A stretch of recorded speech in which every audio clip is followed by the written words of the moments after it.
Halloween forever.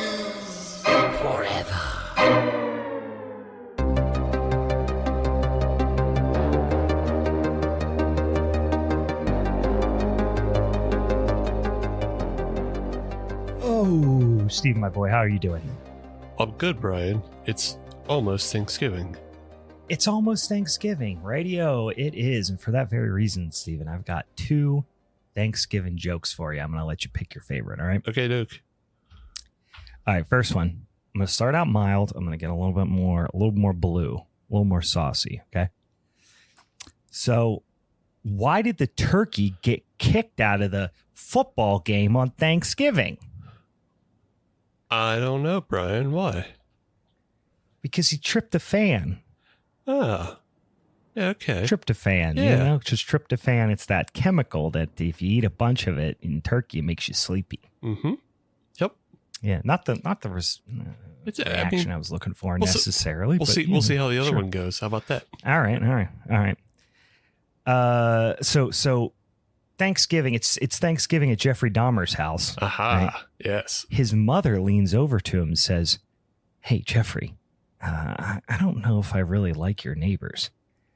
So Jeffrey leans back over, whispers back to her, "That's all right. Just push them to the side and eat your vegetables." Hey, yeah. Welcome, boys and ghouls, to a very festive episode of Halloween is Forever. I'm Brian. I'm Steve. I like that one. I like number 2 better. Number 2. You like number 2 better? Yeah. That was a little saucier, a little blue. I know how to play to our fans.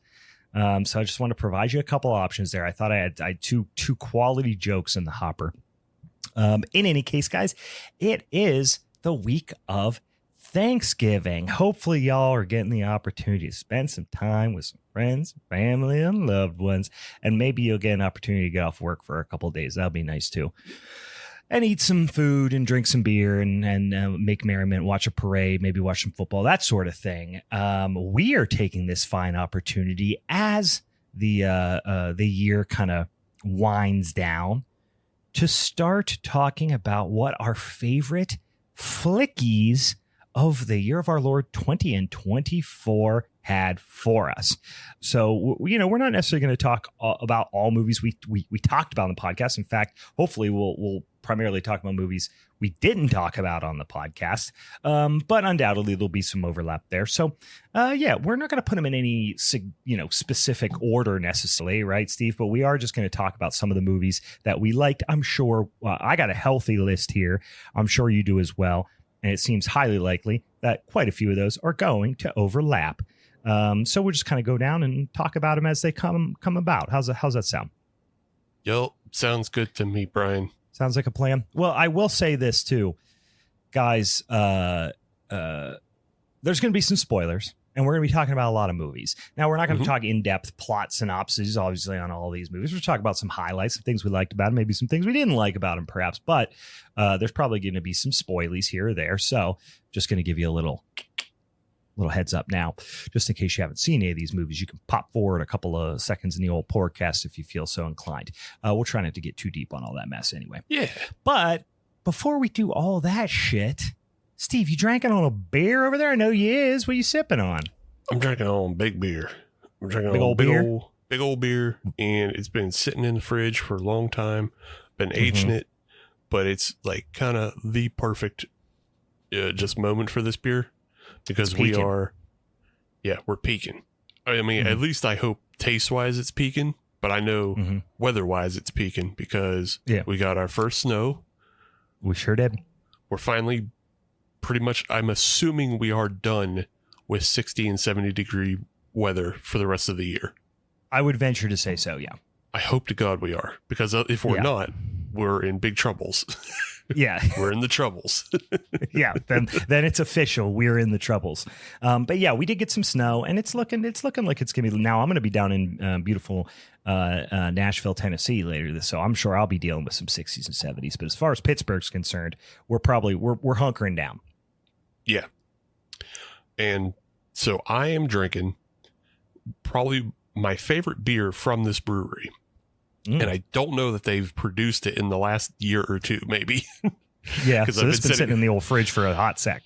It's been sitting in the fridge for a hot sec, but I just had a sip of it, and it is fucking great. And I'm excited. And I might not drink the other one I have for another year.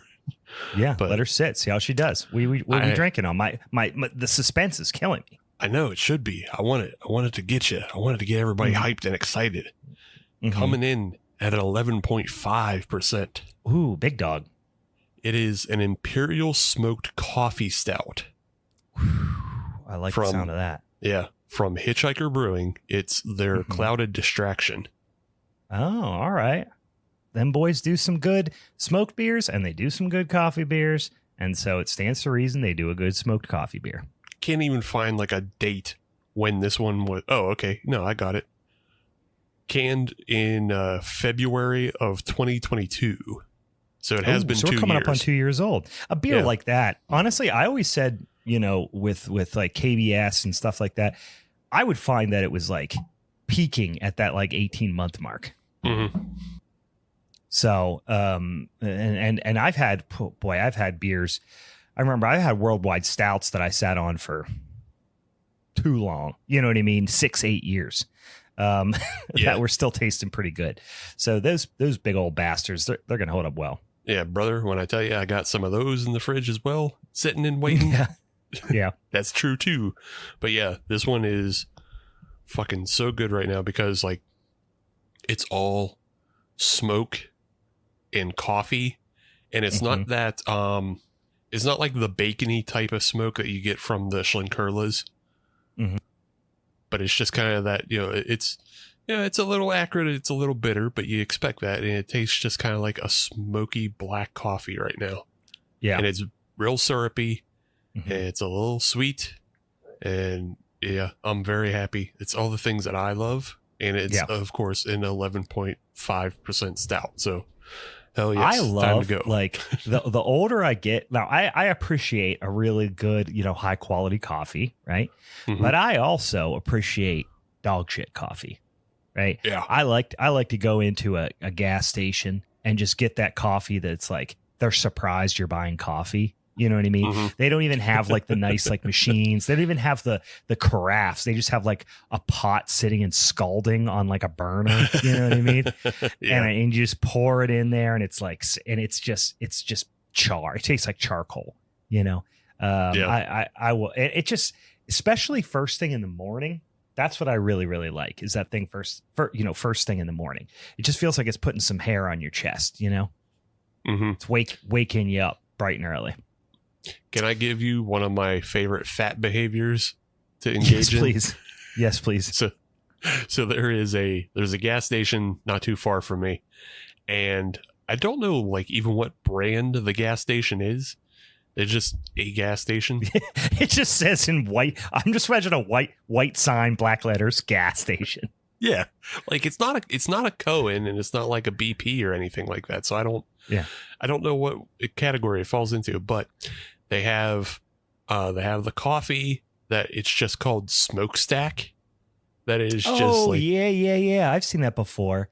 That's actually not a bad coffee. Yeah, it's not terrible. And so my favorite fat behavior is to get a Smokestack and then a Turner's chocolate milk. Oh yeah. And then just use the chocolate milk as the creamer in the Smokestack. Buddy, that is some misbehavior. That's when it's time to get down. Yeah. I dabble in some. I usually don't like I like my coffee bitter and nasty. And like I said, I wanted to make my nuts shrivel up a little bit, go up inside me a little bit. But I do occasionally, like, y'all know this about me, I will fuck with some pumpkin spice creamer. I also will fuck with some peppermint mocha around this time. Oh yeah. I love peppermint anything, but a peppermint mocha creamer in some dog shit coffee, I will absolutely fuck with. Speaking of stouts, Steve, your boy's getting after a stout here tonight as well. Ooh, and it's a new one. What you got? I am drinking on not quite as big as yours. This is a 6.5%, so it's not little, but this is, I think, a brand new one. This is Victory Brewing Company from beautiful Downingtown, Pennsylvania, and they have a beer out called Layered Up, and they just call it a winter stout. All right. I just took a sippy of it. Have not tried it yet, and I will tell you, pleasantly surprised, because the descriptor on the back is very fluffy. It doesn't tell us jack shit about it. The beer is called Wintertime Stout, layered up Wintertime Stout. That tells me nothing.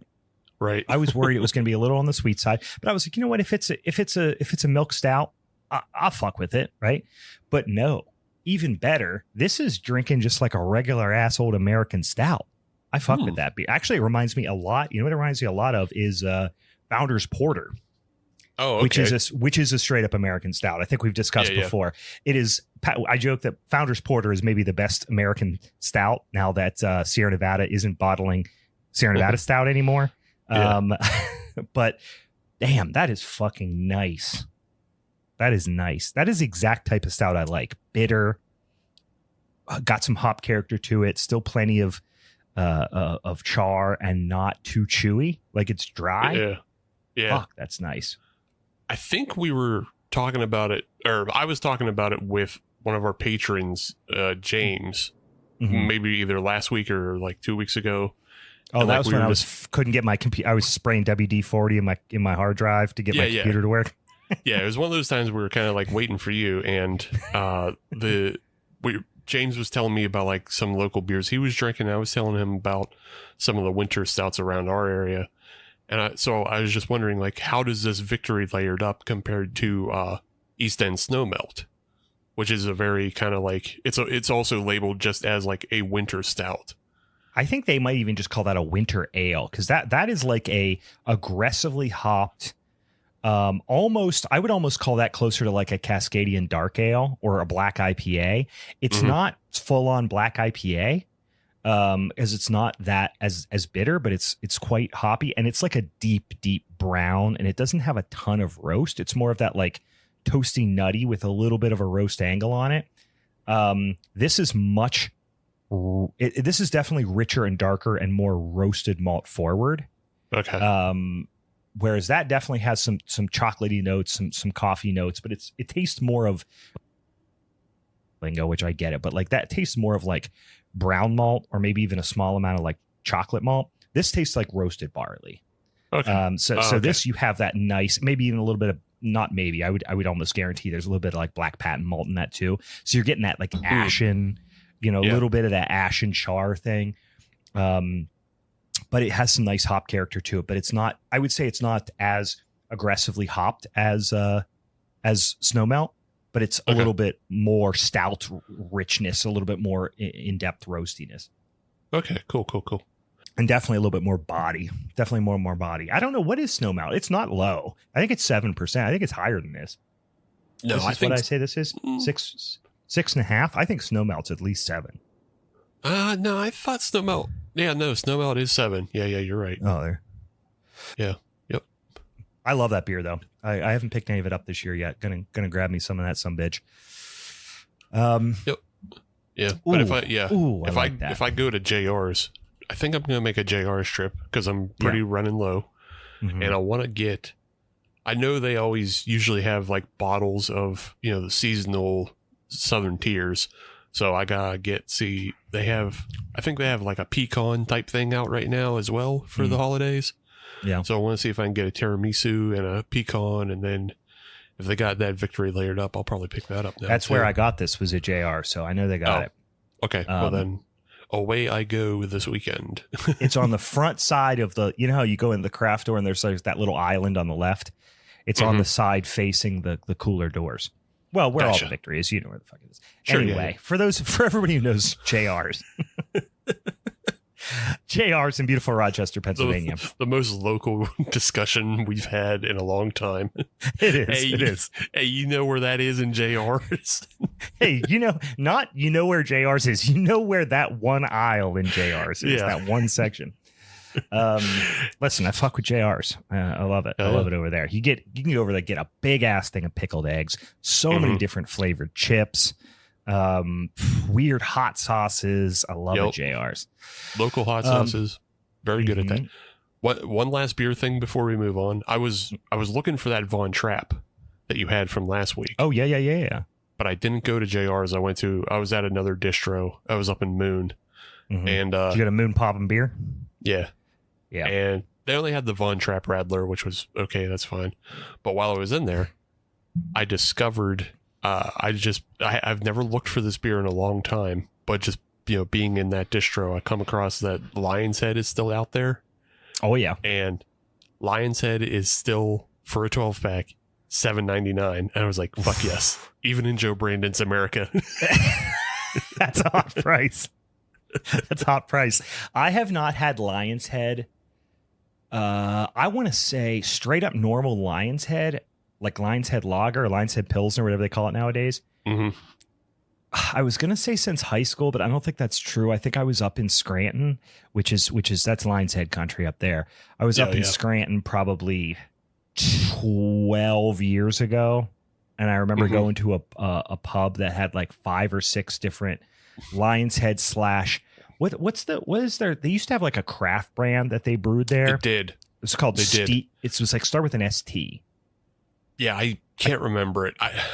And they had a couple of their beers there too, and it was like a golf course, type of. It was like a restaurant at a golf course, like a 19th hole type of place.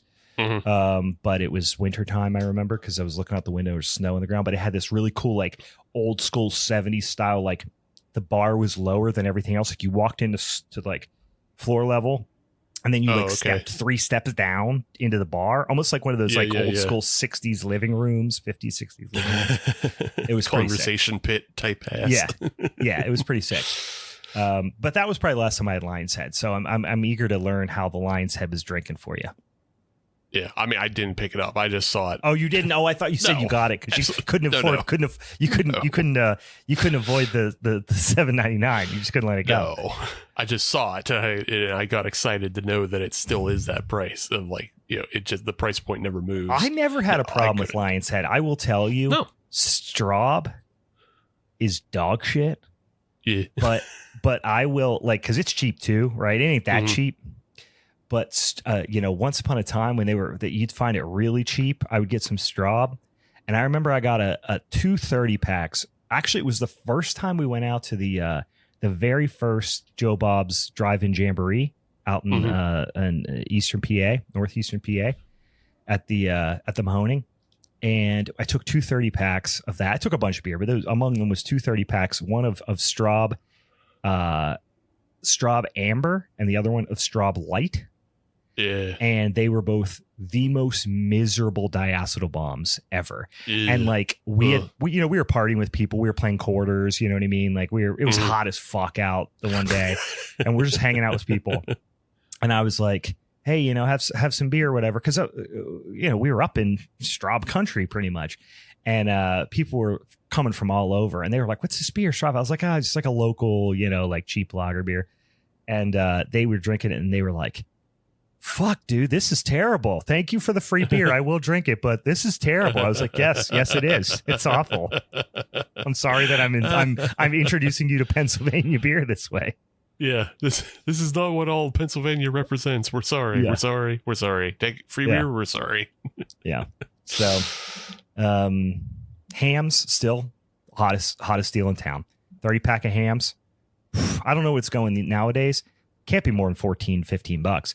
Once upon a time it was $12.99. Yeah, I don't know if that's still the case. Still the hottest deal in town, guys. Could be.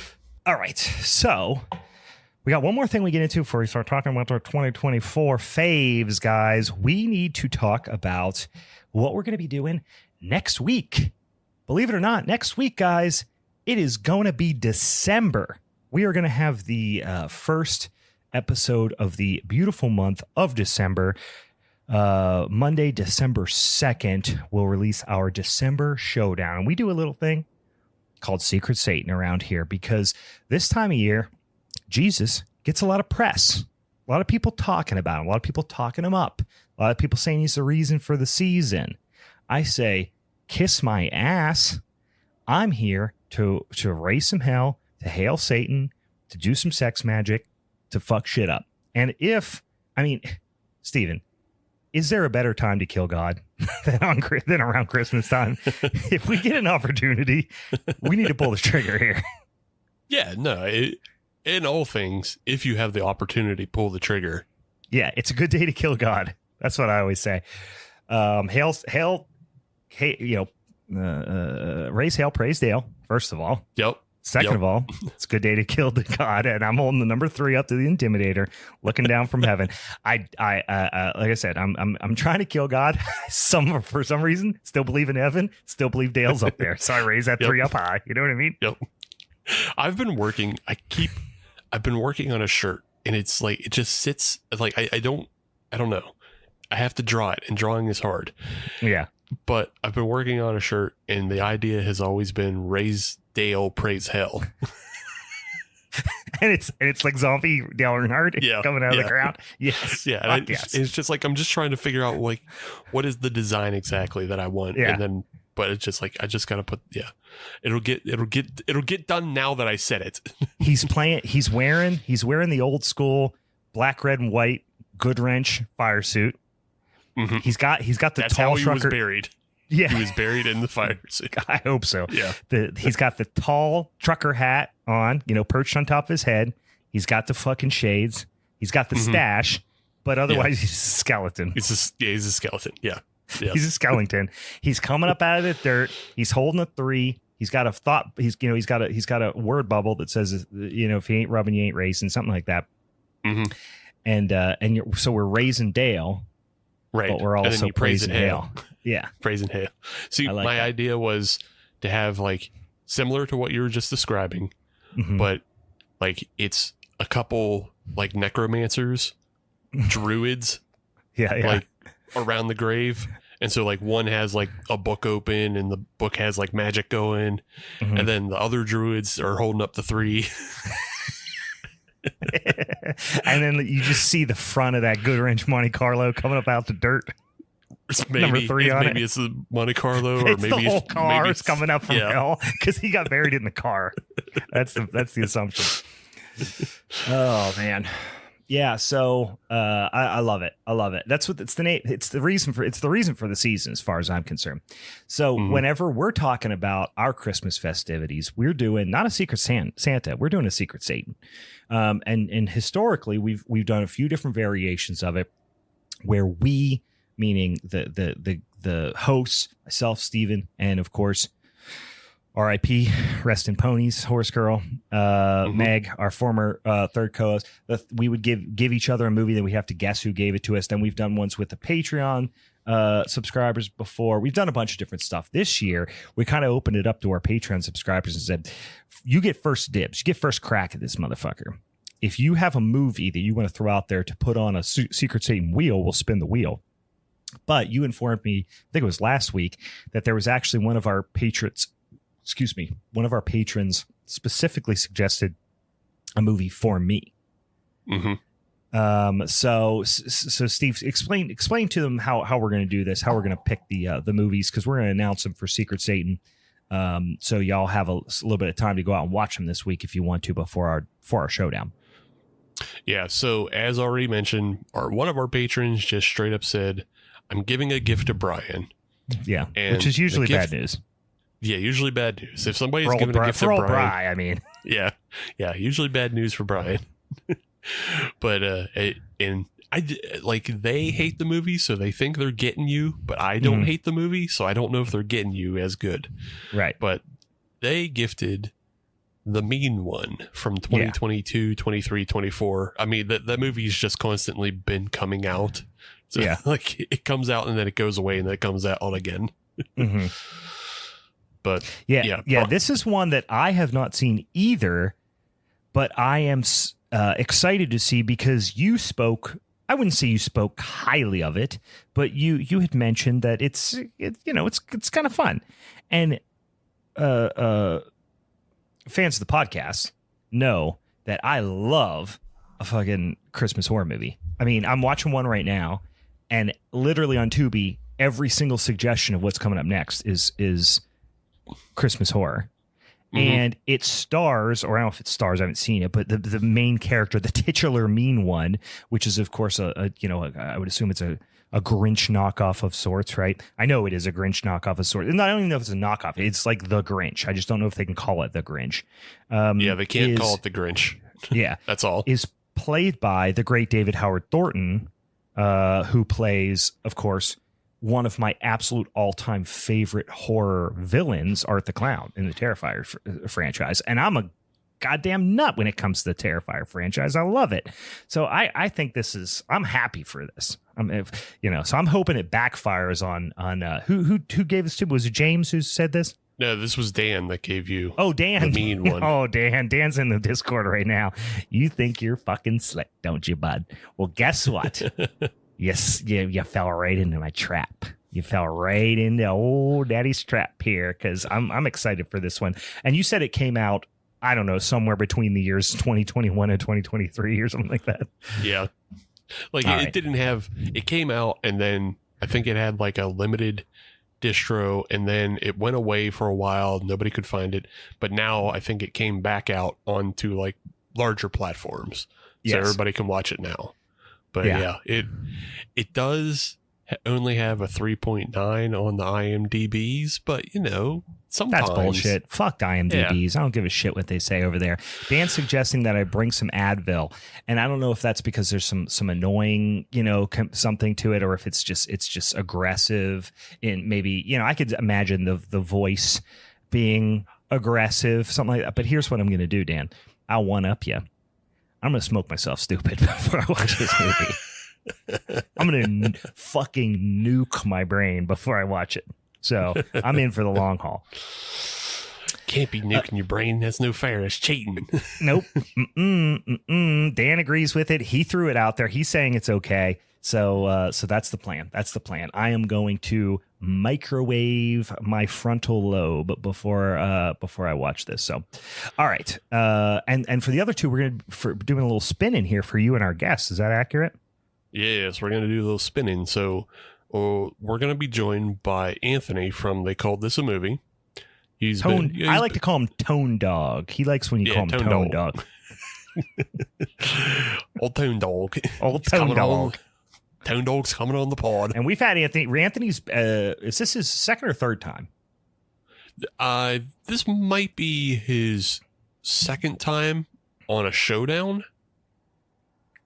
But maybe third time on the pod. But I think this might be his second time. Yeah. But it is his first Secret Satan. I know that. So I'm going to spin a wheel. And because he's the guest, I'm going to give him kind of the first opportunities at all the movies on our wheel. And he'll be representing Better Watch Out from 2016. I just watched this movie the other night. Well, good. You're prepared. I don't hate it.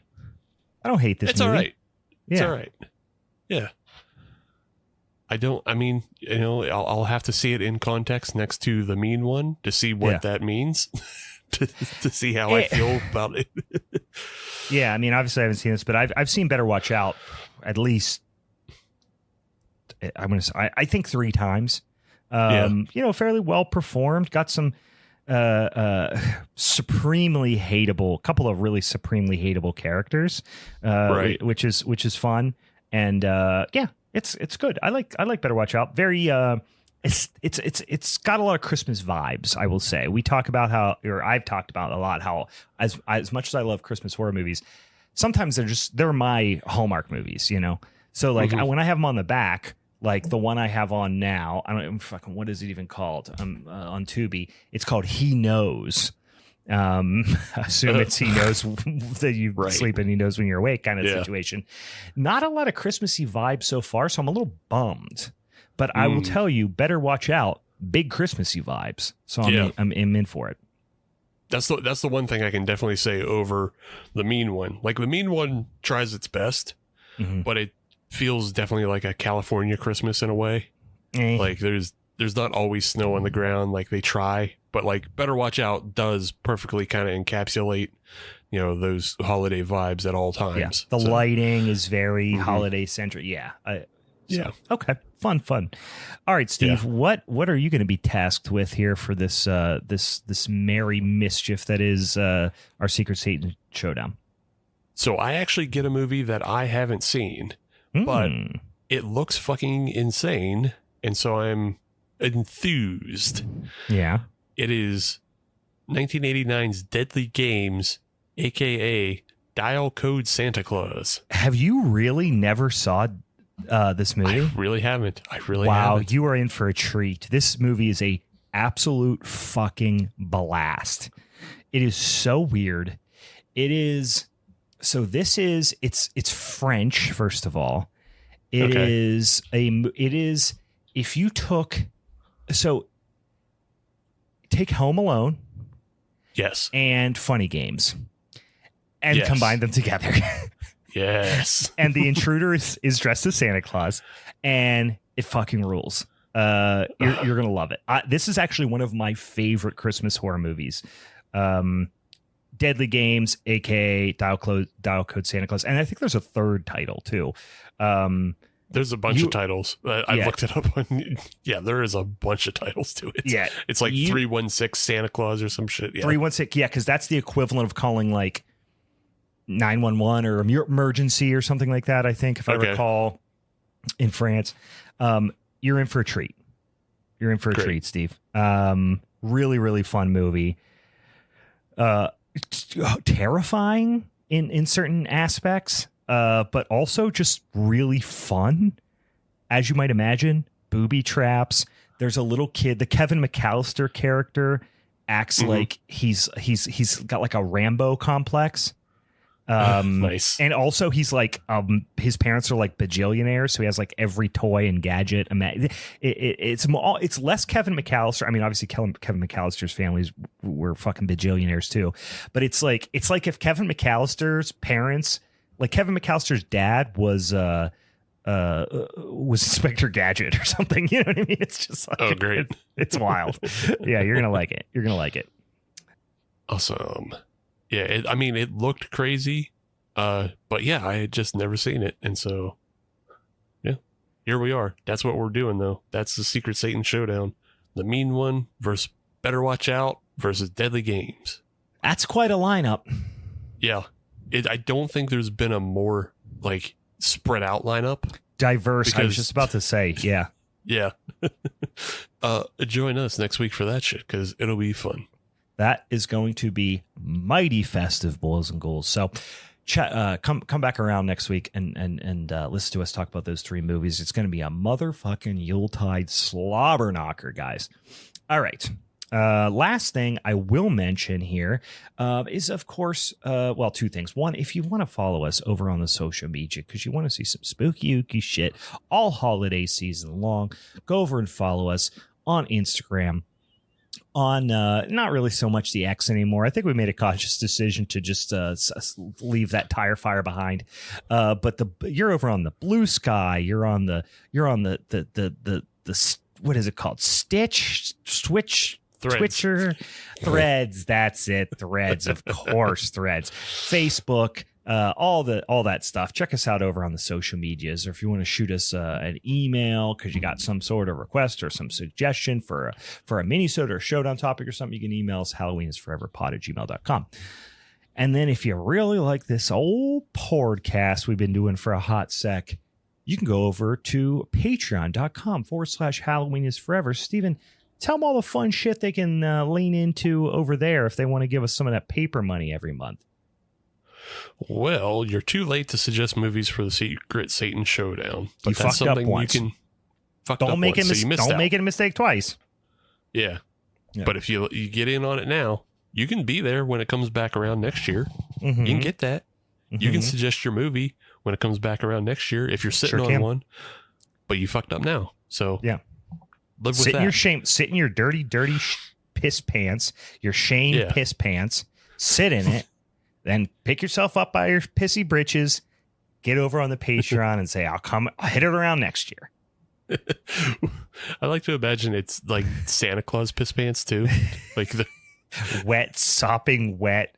Like the piss has turned cold because you've been sitting in it so long in your fuzzy red pants with big black boots. You're just sitting there mad. You got piss in your shitty boots that are only vinyl and go over your other shoes, and that's your fault. This is all your fault. For shame. But in the meantime, you can also enjoy all the reviews and recos we put up. You can enjoy getting in the Discord. You can suggest movies throughout the year on other things. And you get exclusive podcasts every month. Yeah, we do a little thing over here. Well, Steve, once upon a time, had this brilliant idea where when we started our Patreon, he was going to make me watch all the Fast and the Furious movies, every single one of them. I had only ever seen the first one. We watched all 10 of them. We recorded our Patreon exclusive podcast series called Families Forever, which was very, very fun, but it does not outweigh the emotional trauma and frustration and blood loss and various other fluids that I lost as a result of having to watch these motherfucking horrible movies. So as I guess so he can, feel at least 1/10 of the pain that I felt, I'm now making him watch a bunch of god awful right-wing Christian propaganda horror movies that tell you why you're going to hell and why you need Jesus in your life and all that stuff. And it is very, very fun. We are actually about to record our November episode here, and we are going to be watching a little ditty from the year of our Lord, 1997, which was a very weird year for media. A lot of weird and wonderful things came out in 1997. This is a little weird, but not at all wonderful. We are watching a 38-minute, I don't know, I guess short film called Invisible Enemies.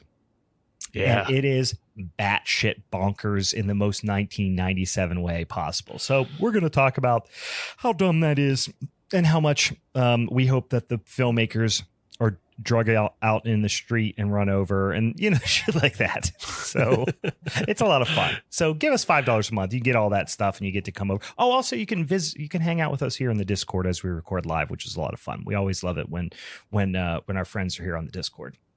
I will say, you were talking about how Invisible Enemies is very 1997, and boy, oh boy, if I couldn't stop thinking about how this film was like a FMV like game of that time. Yeah. So yeah, you want to tune in for that episode and tune in for all of them because they're all fun. And we're coming back up on the Switch, Brian, where it goes back in my teens. We are not far from, we did 10 episodes of Families Forever. What episode is this going to be for what we call Youth Group is Forever? What episode of Youth Group is Forever is this going to be? This is episode 7 of Youth Group is Forever. Okay, so we're coming back up on the Switch. And brother, when I tell you, I've already chosen what's going to happen next. I can tell when Steve's up to no good because he starts talking to me like he's goddamn Hulk Hogan. So call me brother. Brother, let me tell you, brother. Let me tell you something, brother. So I'm going to start pulling out the big guns here in the last 3 months because I only got 3 episodes left after November. So I've got 2 that I know for sure I'm going to do. And then I have about 5 more movies that I got to pick the best of those 5 really to finish with a flurry of activity here in the last one. And really, ultimately, hopefully convert Steve, to accept Jesus Christ as personal Lord and Savior. Yep. Maybe. Possibly. Hasn't happened yet. Nope. I am really what I'm going to do is if I can somehow get you to accept Jesus as your personal Lord and Savior, I'm then going to pull a rug out from under you and point and laugh at you. like sitting there in your dirty piss pants. Be like, you did. You LOL, tricked you, Christian. That's the plan. All right. All right. Let's get into these movies because this is going to be a fun conversation because I have 1, 2, 3, 4, 5, 6, 7. I probably have 25 movies here. We don't need to talk about all of them. I know that there's at least 10 we're probably going to share that we both really liked. But maybe we just kind of go back and forth and we talk about, we put on a movie and then, if the other one says it, we can cross it off the list and then just, talk about why we liked it and, where we think it ranks amongst the best of the year. Sure. Can we start, though, since we're just coming off a little bit of LOL Christian talk? Yeah. Did you happen to see the 3rd episode of the Creep Tapes? No. Did it come out? Yeah, they're coming out every Friday, and so now they're on a one episode every Friday. Oh, I didn't realize. Okay, until that they makes finish sense. up the I didn't make the connection it was going to be every Friday, but no, I have not seen it yet. But I'm going to watch it tonight because we talked about last week and fucking loved the first 2 episodes. Yeah. So this one is, I mean, if you couldn't figure it out from just the fact that I was linking it to the Christian stuff, this time Peach Fuzz dresses up as a priest. So nice. Yeah. So we don't have to talk about the episode per se. Then it's pretty fun. It has a punchline to it that I like. Yeah. But the one thing I did want to bring up that is just like a funny little thing that I noticed is in the opening credits when we're looking at all the tapes in his collection. Yeah. There's one that just says Pittsburgh Pirates on it. Is there really? That's funny. Yeah. What's his name? Why is his name escape me right now? It's Mark Duplass. Mark Duplass. Is he from Pittsburgh by chance? I thought he was Canadian. I don't think he is. Yeah. No, I don't think he's Canadian either. Okay. I don't think he's Canadian either, but I don't think he's from Pittsburgh. Yeah. I thought he was either from Chicago or from I think you're right. California.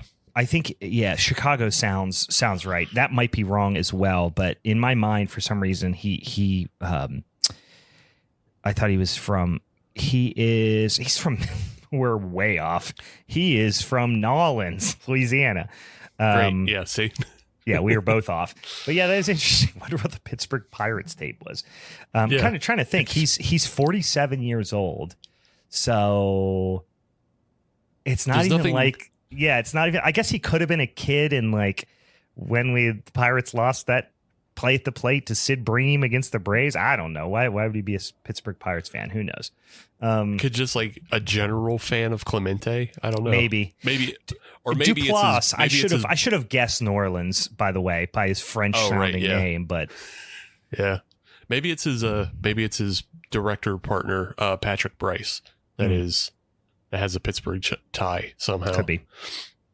Yeah, it's just it was just a weird thing I noticed that like I was trying to read the tapes just to see what was in there, and then one just said Pittsburgh Pirates. I was like, what? Why? That's wild. Yeah, but yeah, episode 3 is good. So, but we can move on to something else.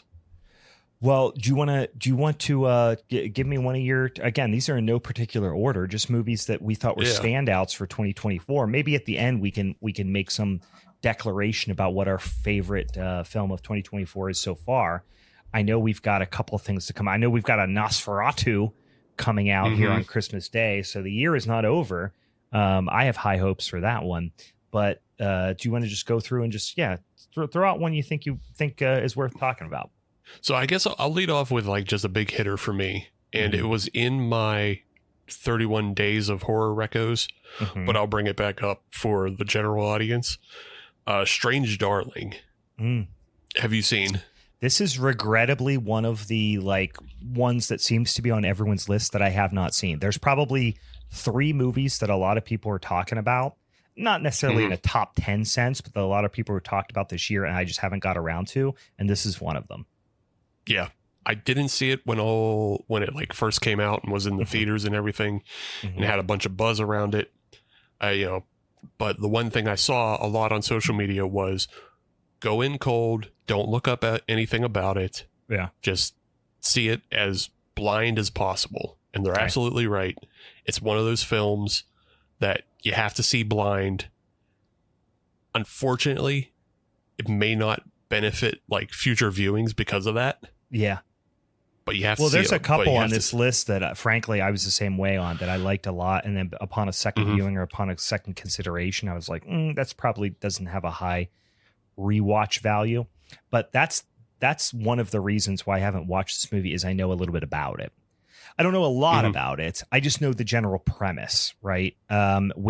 So I'm not going in blind, and I've heard that, hey, you need to go in blind, and I read a couple of, not spoilers, but like headlines of reviews or saw an image online, and I was like, not enough to make me not want to watch it, but I just, that's probably why it's bumped it down the list a little bit for me. Yeah, it is really great though. It has this feel of a Tarantino film, like just stylized, Yeah. Yeah. Kind of. Yeah. It's stylized, and like we're in the age now of people who are our age are now reaching the top director positions. Yes. And so people are our age are obviously influenced by everything from the 90s. So this film has a very 90s feel to it, and it has a very Tarantino feel to it, but like not in a bad way, and not in a way that really hampers the film or makes it feel derivative, just in a way that you notice and you go, ah, yes, I know where this person's coming from. And it has a fantastic twist, and the cast is really small in that like you only have like 4 main characters that you really deal with. And so one is Kyle Gallner, who has been doing just some really fantastic work the past couple years. He was in another movie that I really enjoyed last year. Oh, yes. We've talked about, we both are fans of Kyle Gallner. I mean, he was in Smile, which I think a lot of people will know him from, and Smile 2.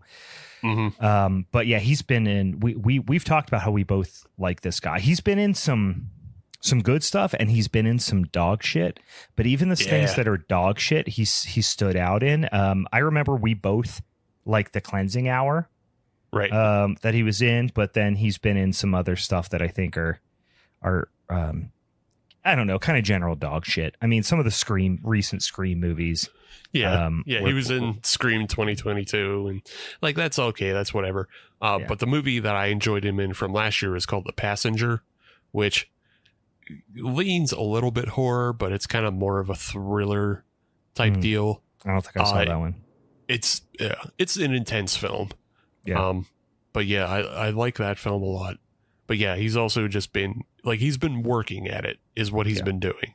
Cause like he got his start doing like Law and Order and CSI bit parts and shit like that. Yeah. And then has worked his way up to like just these really fantastic roles. So he's great in Strange Darling.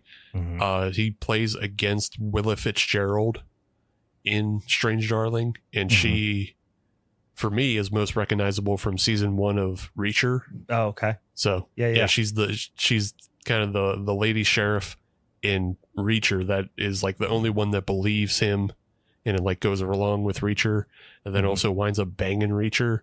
And it's just a very funny scene when they for Christ's sake, who's not going to bang Reacher? Come on, no, of course. And no, also, if we're talking about hunks, this Kyle Gallner boy, I mean, he's got young Orlando Bloom vibes going big time. Yeah, he's a fucking hunk.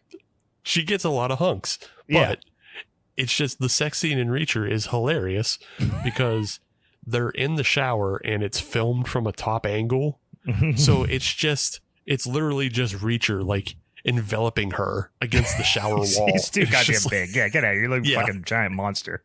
Yeah. He just like swallows her up, and it's just like, okay. It's like when you drink the potion. He looks like the non-purple version of what happens when you drink the potion in Zombies Ate My Neighbors. He's too big. He's too big. Yeah.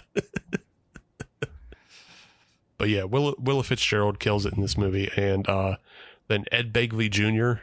and Barbara Hershey also play some smaller bit roles in this, and they're also, obviously very fun. So yeah, it's the movie is fucking great, and the weirdest thing about it is the director of photography is Giovanni Ribisi.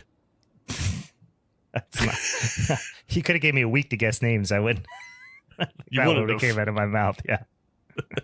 Yeah, we would have been sitting here just all week if you just like yelling names at me as I'm eating meals and just going, nope. I don't know why. He kind of is like, feels like he would, maybe it's the little tiny didn't he have the little tiny mustache for a second? I feel like that they run in those same tiny mustache circles. Maybe it's possible. One of my favorite characters. Yeah, exactly. One of my favorite character guys. Like he's great. He plays a put upon guy really well. He plays like a little like rat scumbag so well. Yeah. He plays a twitchy guy very well. Twitchy. Yeah, that's a great adjective. Yes.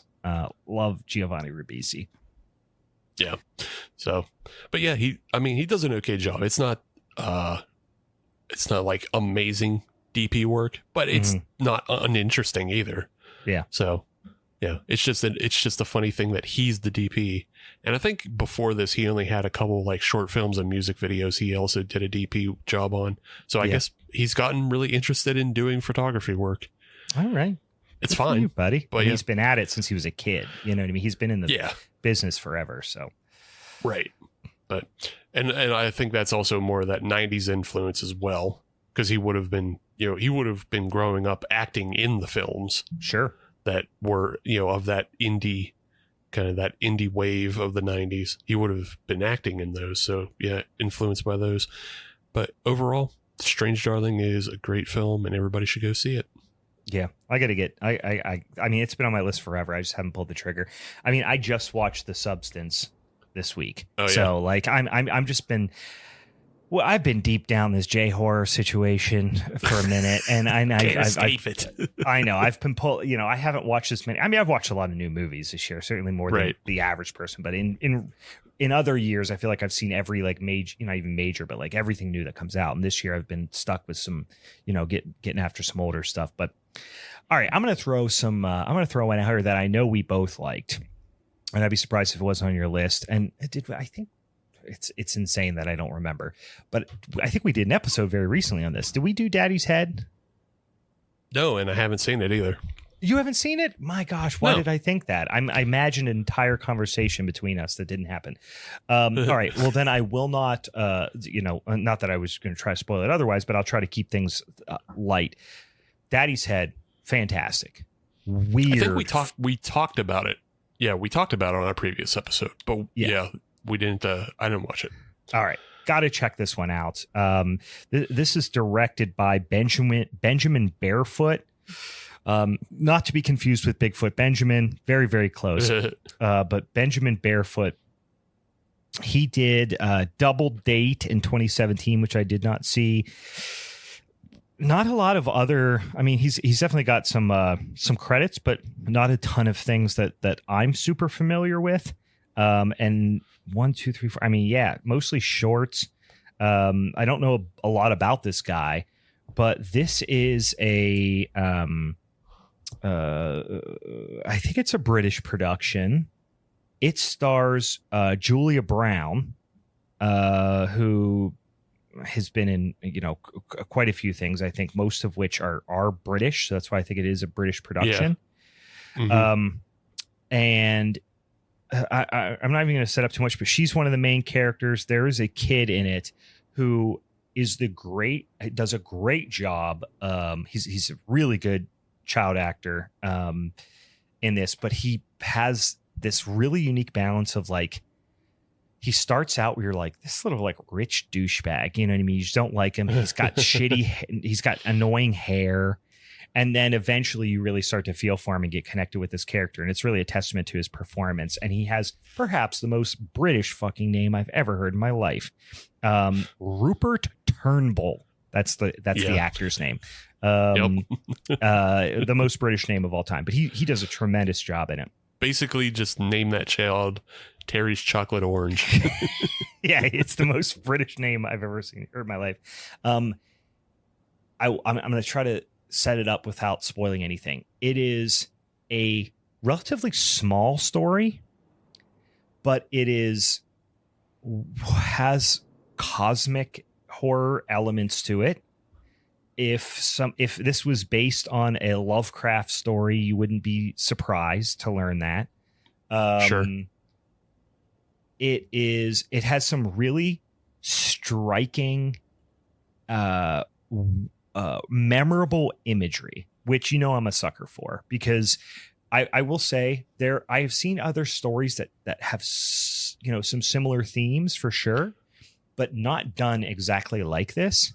And there's a couple of images that are just going to get seared into your brain from this movie that are impactful enough for me to make it really, really memorable. And like I said, you start caring for you, whether you like them or you dislike them. And it does change throughout the movie. You care about the characters, whether you are rooting against them or for them. You care about the characters, which so it's a great story. It's extremely well shot. yeah, I don't even want to say anything else because it is weird. It is surprising. It's a little bonkers, and it's just a tight story. And it's like, you know, spoiler alert. I liked the Substance a lot, but it was too fucking long. And this is like a tight hour 30, Daddy's Head, too. And it's perfect. It's just paced really well, which I appreciate. The older I get, the more I appreciate something that doesn't wear out its welcome. And this one doesn't. Sure. I see again, and maybe this is how our ability to not be overstimulated and yours to be overstimulated differs. Because like we talked about this during Prometheus, and you said I was too stimulated, I got a headache, and I got tired. That's not a regular movie, Steve. Please don't act like that's a regular movie. I'm not acting like it's a regular movie, but I think the Substance leans closer to Prometheus than regular movie. That's not where I thought, but the big swing, crazy wackiness, that's not where I thought it dragged. There was other parts where it's just like, if it was really developing Demi Moore's character more or something, but there's just like, listen, what's her name? I forget her name off the top of my head. Margaret Qualley. She's a tremendously attractive human being.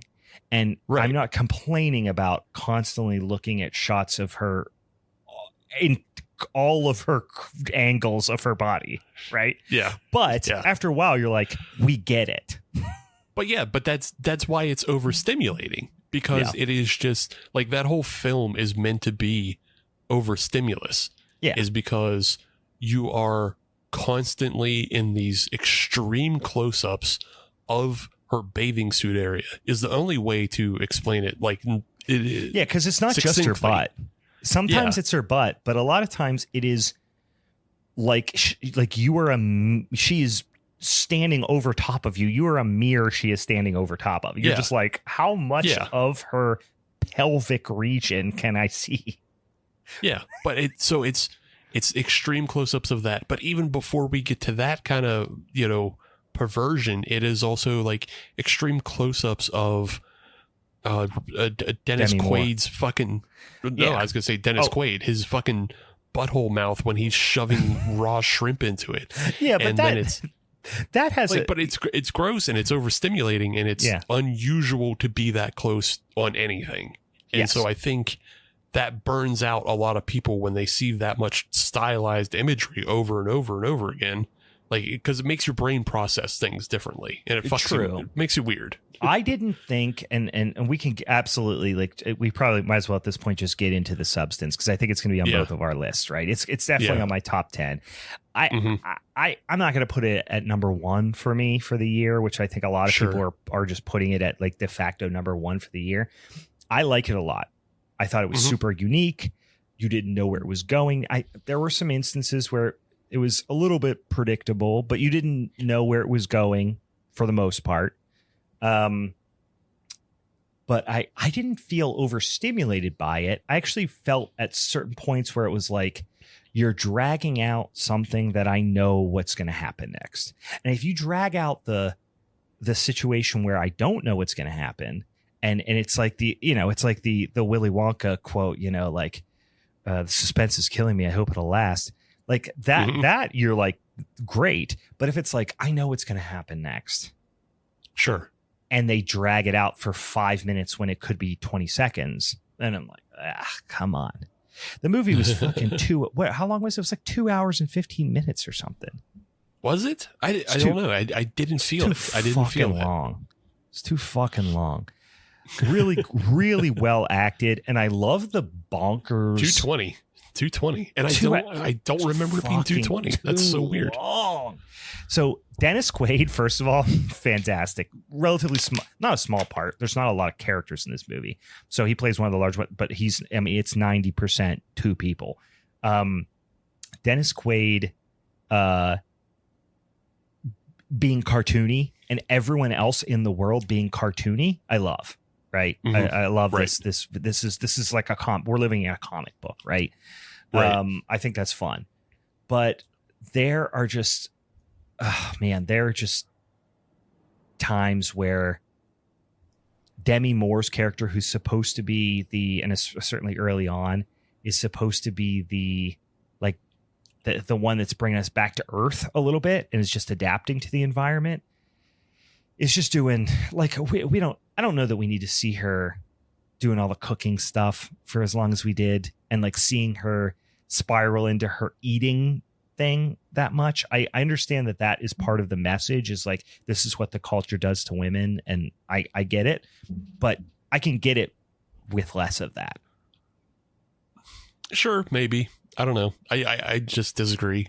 Like, again, it didn't bother me as much, and I think watching that, progressive and drawn out, like, because the other one is like when she's in the bathroom and trying to get ready for that date. Oh, with fantastic scene with that fucking loser, like, well, and she's getting so much from him being excited. Yes, that was a fantastic, and across the board, Demi Moore fucking killed it. I mean, what a performance. I remember before I saw this and you were preaching, you were preaching to me about how great it is. I was like, the fuck do I want to see a horror movie with Demi Moore? Well, yeah, you know what? I can take that comment, stick her at my butthole, because she nails it. But I'm not talking about that scene. That scene's tremendous.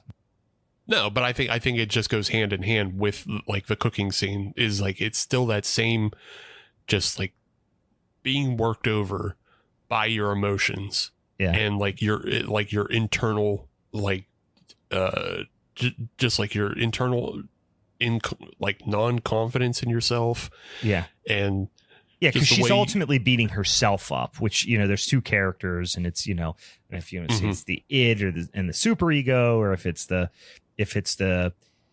ego and the super ego, I forget which or which, but or if it's just like your inner voice and the way you view yourself versus the way other people view yourself. Like, there's a lot of different ways it can be perceived, but it's just, it feels like at one point, especially when in the moment of like final, I don't even want to say retribution, but like when the collective public who have abused these women are getting their comeuppance, to a certain extent at least.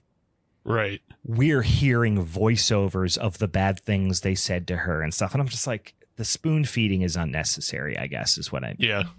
It just feels like things, the themes are being spoon fed in a way that are unnecessary, because they are very at the forefront. There's not a lot up to individual perception here. Like, we get the message, and it's a great message, and it's artfully done, and I love it. But it's just like, all right, we get it. You don't have to spoon feed it to us. That was always one of the biggest criticisms of the film, of it being just like spoon fed, but for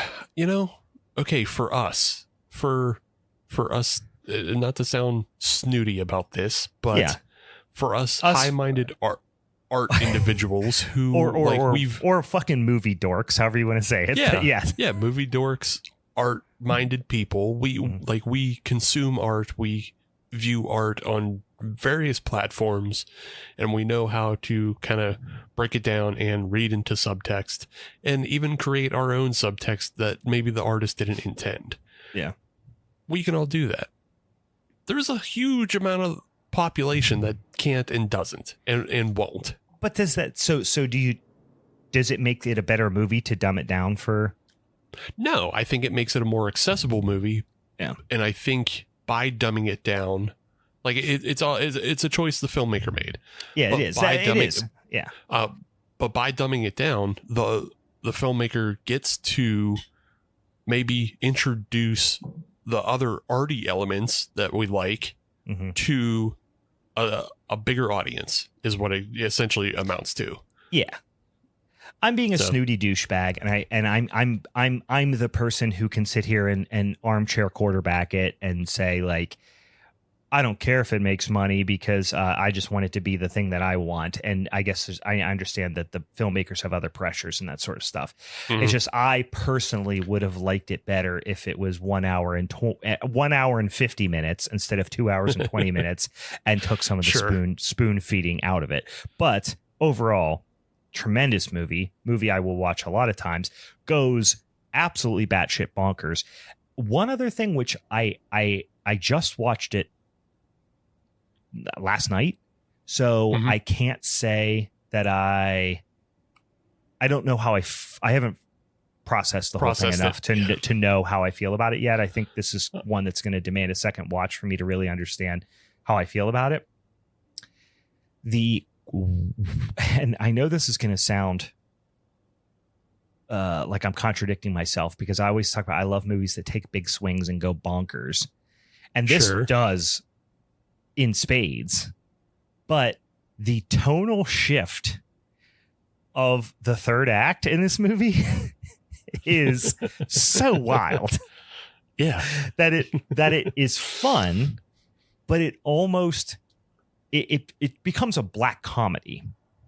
Mhm. Whereas up until this point, it's pretty serious. Not serious, like I said, it's cartoony and all those things, but the themes are serious, and Demi Moore's character is deadly serious, and you're feeling for her, and you're looking at everything through her eyes, and you're getting all the weird, her falling into her own trap she's setting, and the industry she's grew up in, and all these things.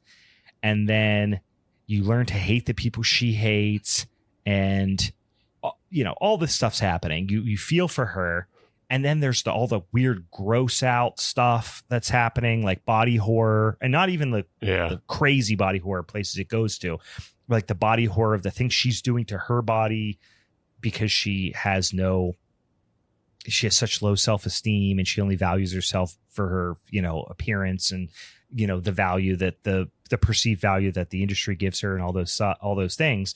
And then, so all pretty serious themes. And it also almost has like addiction vibes. And then all of a sudden it is spray everybody with blood, melted face, smiling, the ending is black comedy through and through. Right. Yeah. Yeah. It literally just turns into a Gwar concert. Yeah. And I mean, still, as wild as it is, like I obviously love that part about it, because it essentially just becomes, it becomes like this exaggerated form of like when Britney Spears melted down is what it is.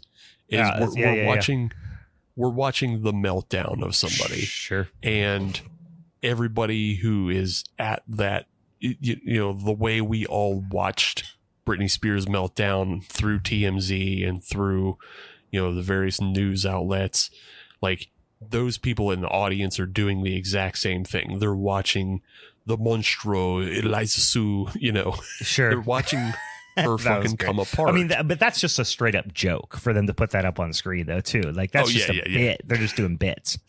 Yeah. It's definitely meant to be played for laughs, especially like, I mean, we're getting laughs even before that when Sue is in the hallway with Dennis Quaid's character, and like he's surrounded by all those cartoonish TV execs and everything. Mm-hmm. So like we're supposed to be getting laughs out of all this, and like she's trying to smile with no teeth. And yeah, it's supposed to be funny, but like that's also supposed to be like the real horror of it all, is this person is having a fucking breakdown in public, and nobody is concerned about her per se.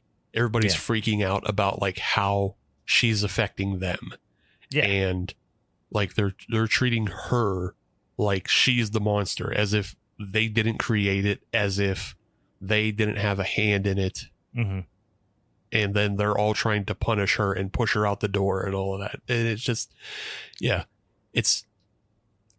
mean, the other thing I've seen associated with this movie a lot is the Garth Marenghi fucking quote where he's like, I know writers have used subtext and they're all cowards. Yeah. I mean, I like that it was so in your face about everything. I just, it just felt, some of the stuff felt shoehorned, some of the spoon feeding stuff. Cause it was just like, it's not subtle. No. And then to have it like shoved in your face again, like literally like as she's spraying, blood all over everybody, they keep, I mean, it feels like they did it 3 or 4 times. They have Dennis Quaid going, "Pretty girls smile," or whatever the quote is, Yeah. And we're like, yeah, we remember that just happened like 10 minutes ago. Like we understand that is ironic now that what's happening to them. And, so I feel like that also might just be another comment by the filmmaker of just like the way she personally views that entire world. Sure. Like the entire world of Hollywood and everything. She may just view it as everything is surface level. So why would she bake in, the kind of like context? Like, why would she bake in subtext for an audience that doesn't view things on that level? Yeah. For people who don't engage on that level, they're workout models and TV execs. They don't engage in deeper meanings of art. Yeah. So why would she put it in? So this is the most meta thing that's ever happened on the show, because this is you potentially adding intentions of the artist that may or may not be there about intentions that may or may not be there. Like, right. Or intentions that aren't there. So this might be intentions that aren't there about intentions that aren't there. So this is Inception level meta snobbery here, but yes, and that's how you engage with art. You engage with art by putting your own meanings into it. Sure. And until somebody corrects you, until the artist themselves comes out and says, "No, I wasn't doing that at all." Like there's there's those huge swaths of Starship Troopers fans who get so fucking pumped over the Starship Troopers killing bugs. And then that's them reading it at the very surface level. But everybody else understands that beneath that level is a commentary on fascism. Yeah. Like it's a very anti-fascist film, even though the good guys seem to be winning. You're not supposed to root for them because they have created this dystopian life where they are blaming bugs, and the bugs are representative of smaller minority groups that they start wars with so they can keep their citizens enlisted in wars, and they treat death like nothing because everybody should be just fed to the meat grinder for the system. Yeah. And so these are things that they're missing on the surface level because they're just like, hell yeah, Dizzy's so hot. Oh, hell yeah. That bug's guts are everywhere, dude. Yeah, fuck yeah. They blew him the fuck up. Got him. All right. We're going to talk about the substance the entire time. So let's get overall, I think I like the movie a lot. I don't know if I would call it my favorite horror movie of the year. Not because it doesn't have great horrific elements, not because it doesn't have great performances. I just think it at one point kind of went into black comedy with some really wacky practical effects, which are fun. And I wish it would have maybe I wanted it to personally to go a little darker, but that's obviously 100% a matter of my own, personal preference or where my expectations were. But I still don't know how I feel about the movie overall, but I liked it. I thought it was obviously super well done. Let me throw out one here because I actually think about this in a similar sense, and we won't get super deep into it, but I actually feel like I think about these movies very similarly. I don't think I liked it as much as I like The Substance. And I'm pretty sure this came out. I know it was released initially in 2023, but I feel like it got its theatrical release in 2024. I don't know, but it's Suitable Flesh. Oh, yes. Yeah, we did an episode on that one. Did we? Didn't we? I think we might have.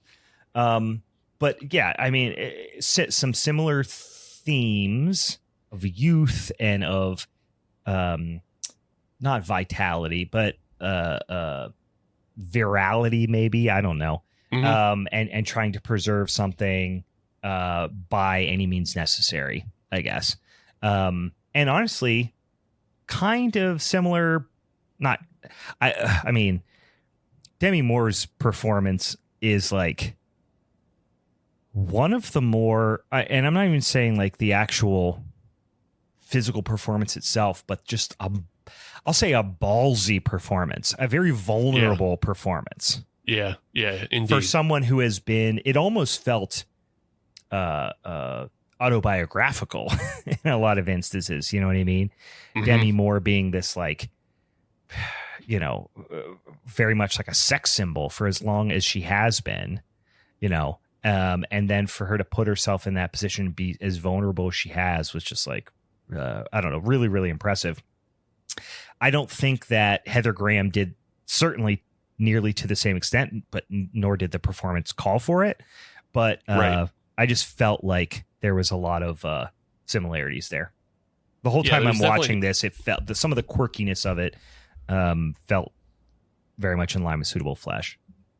Yeah. There's definitely just some parallels there because, you know, like they're both older women and, you know, Debbie Moore just puts herself like on full display in every sense in Suitable Flesh, like, or not Suitable Flesh, in The Substance, because like it's not just that like she's naked, it's also the way, again, it's back to those extreme close-ups of like it's showing you like every pore and wrinkle on her body and intentionally unflattering positions and poses. Yeah. So like, yeah, she's putting herself out there completely. And then in a story that is also kind of damning in a way of like the way she may or may not have experienced life of, you know, like being, because she was viewed as a sex symbol for a long time through the 90s. She may be feeling a lot of the things, and that also just may have attracted her to the project in the first place. Yeah. So. I mean, it feels highly personal, whether or not it is. She had to have, even if it isn't, you have to know that she took that project knowing that people would feel that it is autobiographical in a certain sense, you know? Right. So even if she doesn't feel that way, she knows that people are thinking that, you know? Exactly. Yeah. Whereas Heather Graham in Suitable Flesh, like, you know, again, she was a sex symbol for a long time. And there's, you know, a bit of commentary in there with, you know, the way that like she's finding new vitality in life and like she's putting herself on display a bit and putting herself in like uncommon situations, as most of the time you would not see a woman, you know, in her late 40s, early 50s in these, you know, basically softcore sex scenes. You wouldn't see that. And that's more of a commentary on just like Hollywood being gross and always insisting on, you know, the women being under 30 with men who are over 50. Yeah. So, you know, the Suitable Flesh plays on that reverse a little bit. Very much. Because they put, you know, that younger guy, I think his name's Asa. Judah Lewis, who is in his early 20s in real life. Kid was born in 2001, which is crazy. But he also looks like he could pass for 17. Like he's very baby-faced. Yeah. So he was basically born when Austin Powers, The Spy Who Shagged Me, or, you know. Oh, yeah. Whichever one. She was in Goldmember. Wasn't she in Goldmember? No, Beyonce was in Goldmember. You're right. You're right. She was in number 2. I can't remember what's the name of number 2. Austin Powers. It's oh my God, what the fuck is the number 2 one called? It was the one with it's The Spy Who Shagged Me. Yeah. Was it? Okay. Yeah. International Man of Mystery is the first one. Oh, and that's right. The Spy Who Shagged Me came out in 99. Yeah. So like he was born 2 years after, you know, most of us know Heather Graham hitting her peak. Yeah. You know, like, because it's either Austin Powers or Boogie Nights. Yeah. Which was even before that. that everybody like really remembers her for. So yeah, it's just it's a fun play that Suitable Flesh does, but they don't linger on, the like, oh, isn't it weird that there's an old lady getting her rocks off? It's like, it's not like that. No, it's much more of just like, hey, remember Heather Graham? It's still fucking hot, dude. Grab at it. You want to crank on it a little bit while you watch this movie? Whoa, hey, what's up, bro? You want to crank on it? The interesting thing about Suitable Flesh and is going to stand out for me, and in the moment when I watched the movie, I've seen it twice now, I didn't love it the first time, and I appreciate it more the second time, is the almost the weird lighting and the way it was shot, this like almost telenovela type of see, I loved it because it was shot exactly like 90s softcore. The first time I watched it, it was just really bracing for me. And then the second time I watched it, which was also when Joe Bob did on the last drive-in, I was like, all right, I'm starting to dig it a little bit more. So yeah, it was shot so much like 90s softcore. I was all in. I was like, hell yeah, soft edges on the fucking everything. Just soft edges everywhere. Yeah. All right, what's next? What else you got on your list? Let's see. There's a movie that came out recently, and if you saw it, we'll talk about it. If not, but did you see Beetlejuice? No, I haven't seen it yet. My kids were like, "Hey, should we go see it in the theaters and whatever?" And my youngest being 8, I was like, I don't know. It might be a little. I mean, they see stuff, but like that, I don't know. My youngest especially is a little bit more sensitive to it, so I didn't go see her. I didn't go see it, but also, I'll be honest with you, I'm such a big fan of the original, and it was such a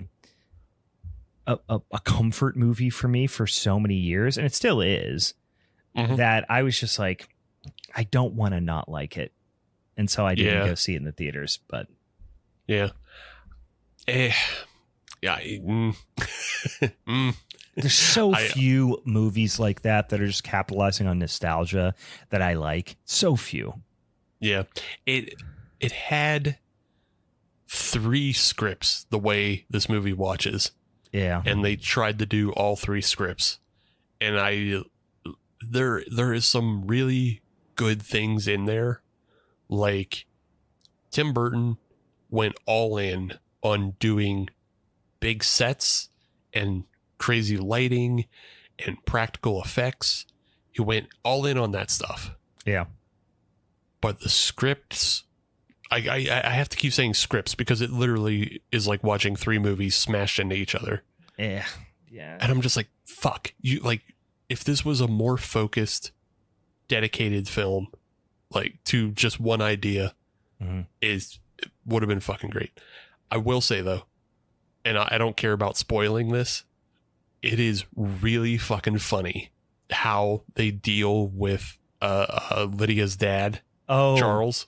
Yeah. Yeah, it's really fucking funny. And it's also, I'll tell you, it's a warning as to your kids might not be up for this either. So I heard there was a couple of scenes that are like, might be a little much for them, and that's why I didn't do it. Yeah, there is a couple scenes that are a little much, and like this one, how they deal with Charles dates is, I'm kind of surprised they got away with it for PG-13. So the way they deal with it is he dies, and they talk about his death, and his death is done in claymation. Okay, and so they never have to reuse what's his name, Jeffrey Jones. Yeah. They never have to reuse him. He's a pedophile, by the way. Right. Yeah. Literally in real life, he is a pedophile. Yeah. Yeah. They never have to use him on camera as a person because they have his, likeness in claymation, and they're retelling the story of his death. And his death is he's flying from a bird watching trip across the ocean, and the plane crashes. And while he's in the ocean, he survives the plane crash, but he gets eaten by a shark. Okay. So when he dies and he shows up in the other world, he has just like a giant shark bite. It's a cartoonish shark bite taken out of his head down to his chest. Yeah. So he's just like a half a torso kind of. Yeah, he's a half a torso, and like his like esophagus is sticking up out of his chest, squirting blood. Yeah, that might be a little much for an 8-year-old. Yeah, it's too much for your kids, but it's a really funny way of handling it. I like that. Yeah. I was curious to see how they did that. And I intentionally didn't do the spoilers, and then I heard mixed things, and everybody was like, it's a lot of fan service.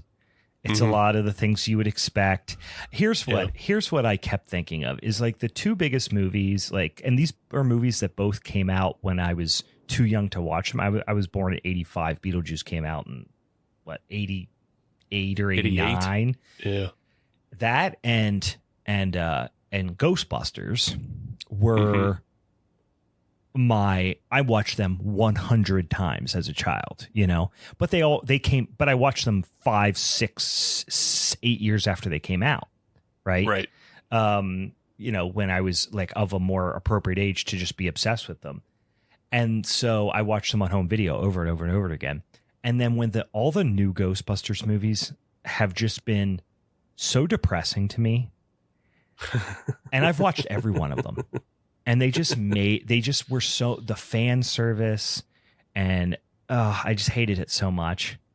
And not even like, not in the weird incel, like, don't make ladies in them, but just like that all don't the fans. Don't make lady Ghostbusters. No, I love, whenever they put, Kristen Wiig is one of my favorite performers of all time. I was so excited for it. And it was fucking dog shit. And they just made it feel like, it just took all the charm out of the movie. And I was really worried that's what's going to happen with Beetlejuice. That's why I haven't seen it yet. Yeah, I won't say all the charm is gone. Like, you can still find fun things in there. It's just like, it's messy, and I don't understand this need to recycle jokes. Yeah. Like, because they recycle a couple jokes that are just like, yeah, you did it in the first one. I don't need to see it again. Show me something new. What the fuck? Yeah, I gotta assume that it was like they've got some research that says like, hey, there's an X percentage of people who are going to see this and never saw the original, so you can go back to that. Well, what does that? See, and that's the other thing is, what does that matter? Because if X amount of people who haven't seen it, so it's a new joke, whether or not it's a new joke to them, it doesn't matter. Because they've never seen the original. Yeah. And then there's us as an audience who doesn't want to see recycled stuff. That's the thing is, I don't think that has to be. I think that people do want to see that shit. Unfortunately, they want to see that nods, the wink, wink, nod, nod fan service stuff. But I'm just saying, I think their piece of the pie has got to be smaller than every other audience. Maybe. Because like there's us who don't want to see it, and then there's the people who don't know anything about it. And then they have to be the small, are they, or I don't know. Maybe they're not the small sliver. Maybe they are the fucking 30% of like opening weekend sales or whatever. I bet they are. I mean, it's people with, so I'm always so interested to know these things. And like, I work in a completely different industry, but like the insights that we do from a market, but I work in marketing, right? So the insights that we see around stuff are always so surprising to me and are so sometimes counterintuitive to me. I would just love to be a fly on the wall in one of these like marketing meetings but these filmmakers, whether it's somebody who's tasked with writing the script or the 10 people who are ultimately going to touch the script, have been provided an absolute impossible task. Because if they do deliver all that fan service, then it's why are you recycling shit? But if they actually are given creative license to do something different, which I would assume a lot of them would probably prefer, they're going to be like, why did you do that? Why'd you go in a totally different direction? Why don't you just stick to the fucking script, dildo? You know what I mean? So it is the ultimate double-edged sword. You're going to get fucking cut no matter what. It's just, So anyway, I just always believe it's better to have integrity and just do the original thing. Do an original thing. Don't worry about revisiting the old stuff because the old stuff exists. But how about Halloween Ends? I mean, like everyone says that's the fucking worst. Like people hated Halloween Ends. because Well, they that's just did 'cause it's something also different. Yeah, but it's also bad. It was No, also it's not. It was dumb. good. They It was just did a dumb. different It was a Spider-Man idea. movie. Brian, it was a Spider-Man Stop movie. saying it was Okay. I'm not opening this can of worms. It's not a Spider-Man movie. I'm just Okay. saying the fact that I can identify it as a Spider-Man movie means that they just made that. Sure, it was different from Halloween, but they made a Spider-Man movie. That's all it is. Like they made a fucking Marvel movie Guys. with a fucking killer angle to it. He That's got all it is. bit by a radioactive cereal. Yeah. Yeah. Guys, I'm if you not want gonna to hear, relitigate go this. back to when this movie came out. Listen to our episode where Steve tries to convince me it's a Spider-Man movie. It has all the plot points of the original Tobey Maguire Spider-Man, and I'm not going to relitigate this. Like, I don't care if they make an original Halloween film, Yeah. but they didn't make an original Halloween film. They made a Spider-Man film. So, All right, listen to me. All right, who's up next? Whose turn is it? okay. So I wanted to follow up Beetlejuice with a film that came out this year that is more original,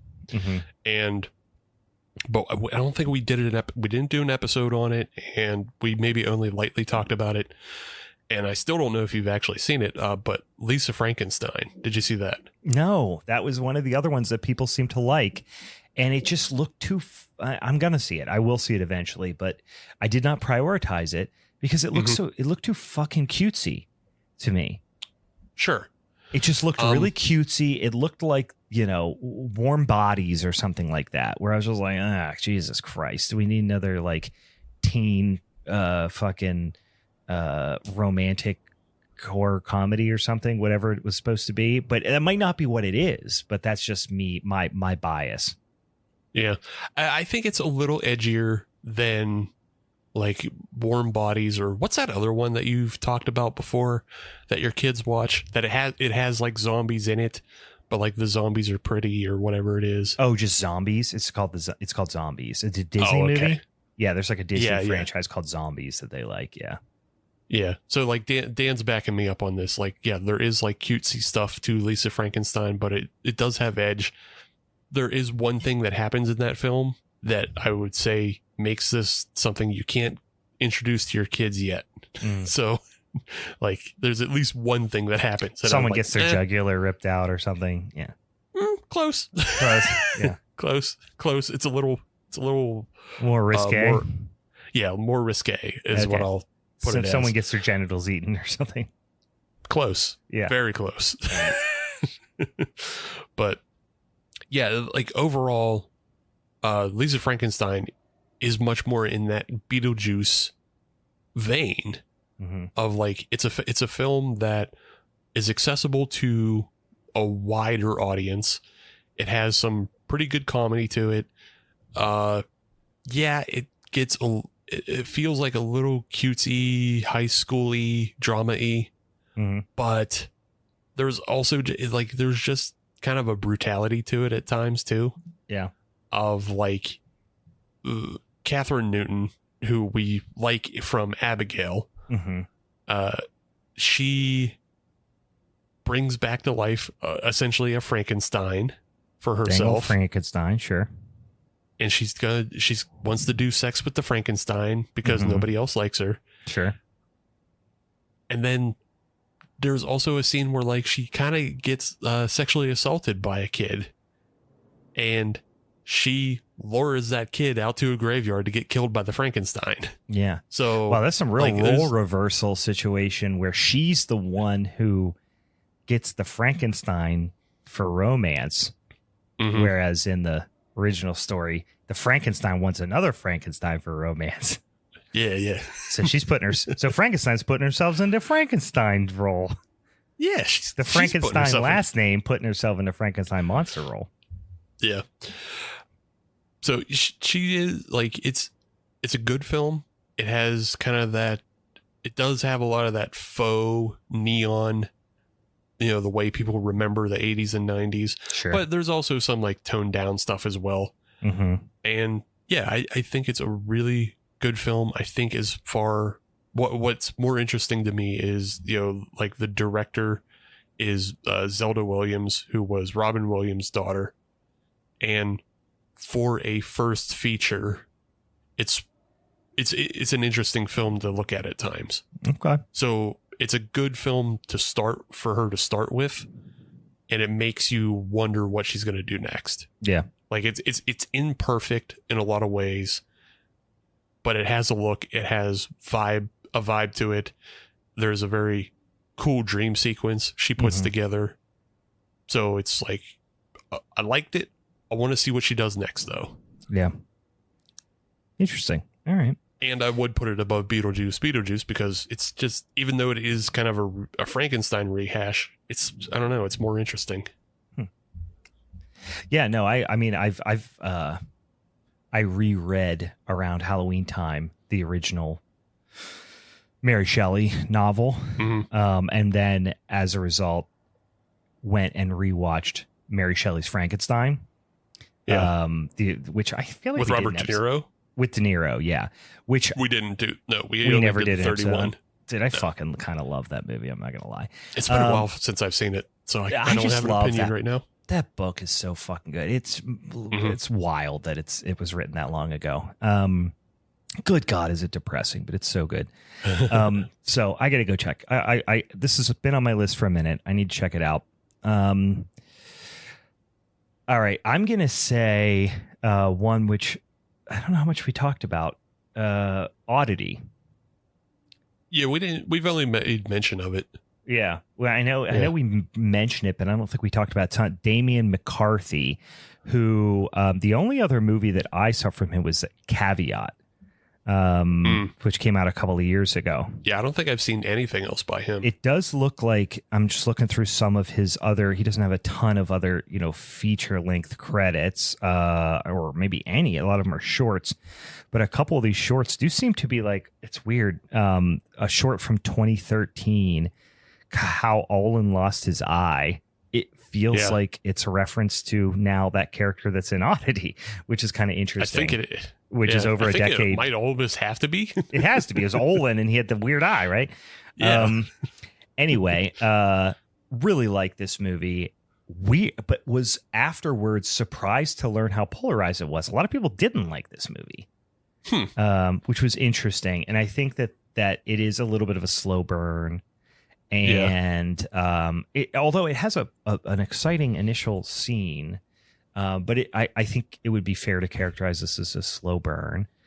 And I think also maybe people didn't feel that the conclusion was satisfying. And I know there's an entire sect of people who just need things kind of tied up a little bit more. But I thought this was really fun movie. It actually, for whatever reason, and maybe it was the whole just like mystical character who's Danny, who's played by Carolyn Bracken, who is the searcher of or collector and merchant of mystical items kind of thing. It gave me what the hell is that movie? Now it's escaped my brain. The movie with Johnny Depp, where he goes and finds like mystical books and shit. The seventh. Oh, the ninth circle. The ninth. Was that it? The ninth circle? The ninth configuration? No, that's a different movie. No, that's a different movie. Yeah. Ninth gate. That's it. I was the ninth circle is a different movie, but yeah, the ninth gate. Fuck. Yeah, the ninth gate. It gave me a little bit of those vibes, and maybe it was just the little shop that she owned or inherited from her mom. But really fun movie. Not fun. Fun's the wrong word. Interesting movie. Kept my attention. Great villains. I won't spoil it, but great villains, and keeps you guessing. Yeah. Not all of it. It hands you a couple things. It hands you a couple things like, hey, we're going to throw this out here because you're going to recognize what's going to happen, and we're going to give you some, I don't know what that is. It's almost like a reverse red herring where it's like, we're going to almost tell you what's going to happen in a couple of instances. So you think you got everything figured out, but then you don't have everything figured out. Right. Yeah.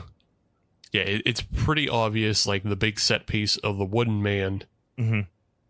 It's going to get up and do something. But what is he going to do and when? Yeah. Yeah, and to who? Yeah. And it's the who, because it plays similar to kind of like a cozy murder mystery in that that's fair. You haven't figured out all the ins and outs of the murder. So, yeah. But yeah. And spoiler alert, jump ahead 30 seconds. So I'll give you a quick sec to do that. But you kind of know from pretty damn early on, if you're paying attention at all, that the husband had something to do with his wife's death. He's not a good dude. You don't know to what extent, but he's not a good dude. But then ultimately how he gets his comeuppance and stuff ends up being kind of interesting. Yeah. And there's the little bit of like the orderly that he hires to do it all. Mm-hmm. Is like they cast enough kind of not so much that they cast enough on him, but they take away the light away from the husband long enough that they're focused on the orderly. Mm-hmm. And you're like, oh, okay, maybe the husband didn't have anything to do with it. Maybe the husband is just kind of a neglectful husband. Yeah. And then, oh no, he actually hired that guy. Okay, so they're all going to get theirs. Yeah. But I enjoyed that film a lot. It's fun. It's interesting. It has, decent performances.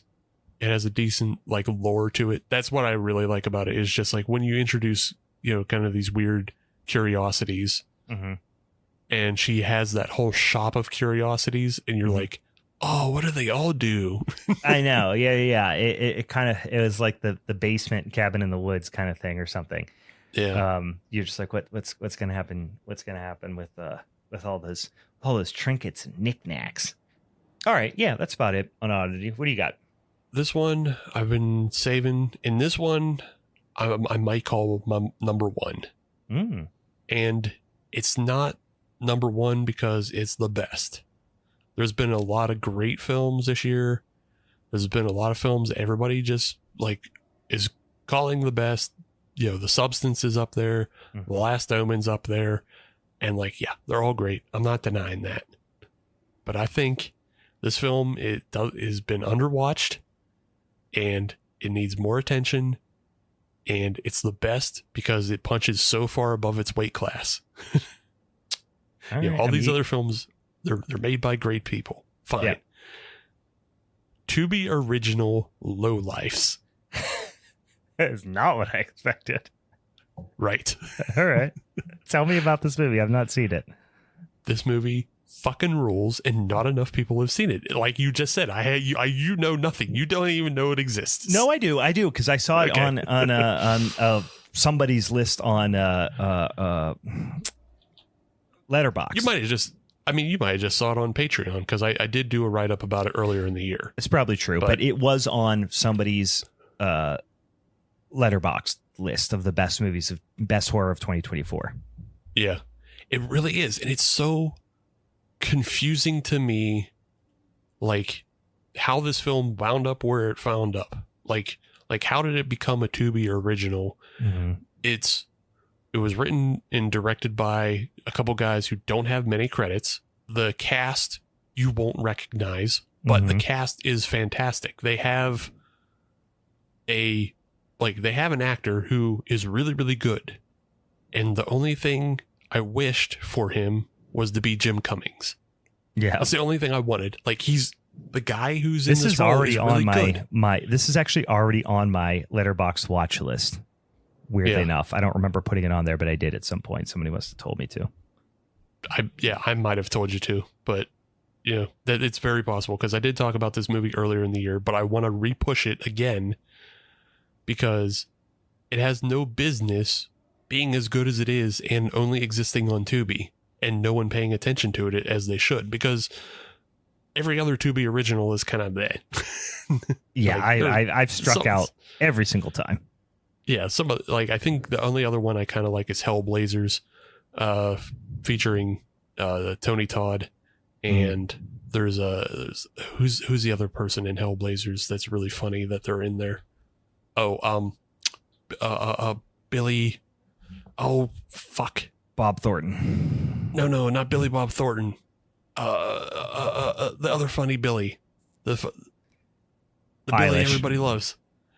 No, Billy Zane. Billy Zane. Oh gosh. Billy Zane. Yes. Billy Zane is hilarious in Hellblazers. And it also has Bruce Dern in it. So like Hellblazers is the other Tubi original I like. But Lowlives, I don't want to give too much away from it because it has a great twist. The twist comes within the first, like 10, 15 minutes, but it has a great twist. I'll say it's about cannibals. Okay. It's about backwoods families. It has a very black comedy bend to it. Mm-hmm. And the performances are great for being like unknowns. And so it just has the description. I'm getting, Hills Have Eyes type of vibes. Yeah. And I read the description on Letterboxd. I'm getting those vibes. Yeah. So it's a film that just like punched above its weight class, but it still very much maintains that low budget indie spirit. Mm. And so it has that gem quality to it. Like, yes, The Last Omen was great and it's incredibly directed. I don't love it per se because of the way it bites off other films, but it's also just like a big studio film. It was put out there to be enjoyed by, the masses. Mm-hmm. Everybody loves it. And so it's fine. Same with The Substance. Like, yeah, The Substance is weird and quirky and gross, but it was also still kind of put out there for everybody. Yeah. Lowlifes just showed up. I like that. Yeah, I like a left field. I like a left field pick. So that's my number one.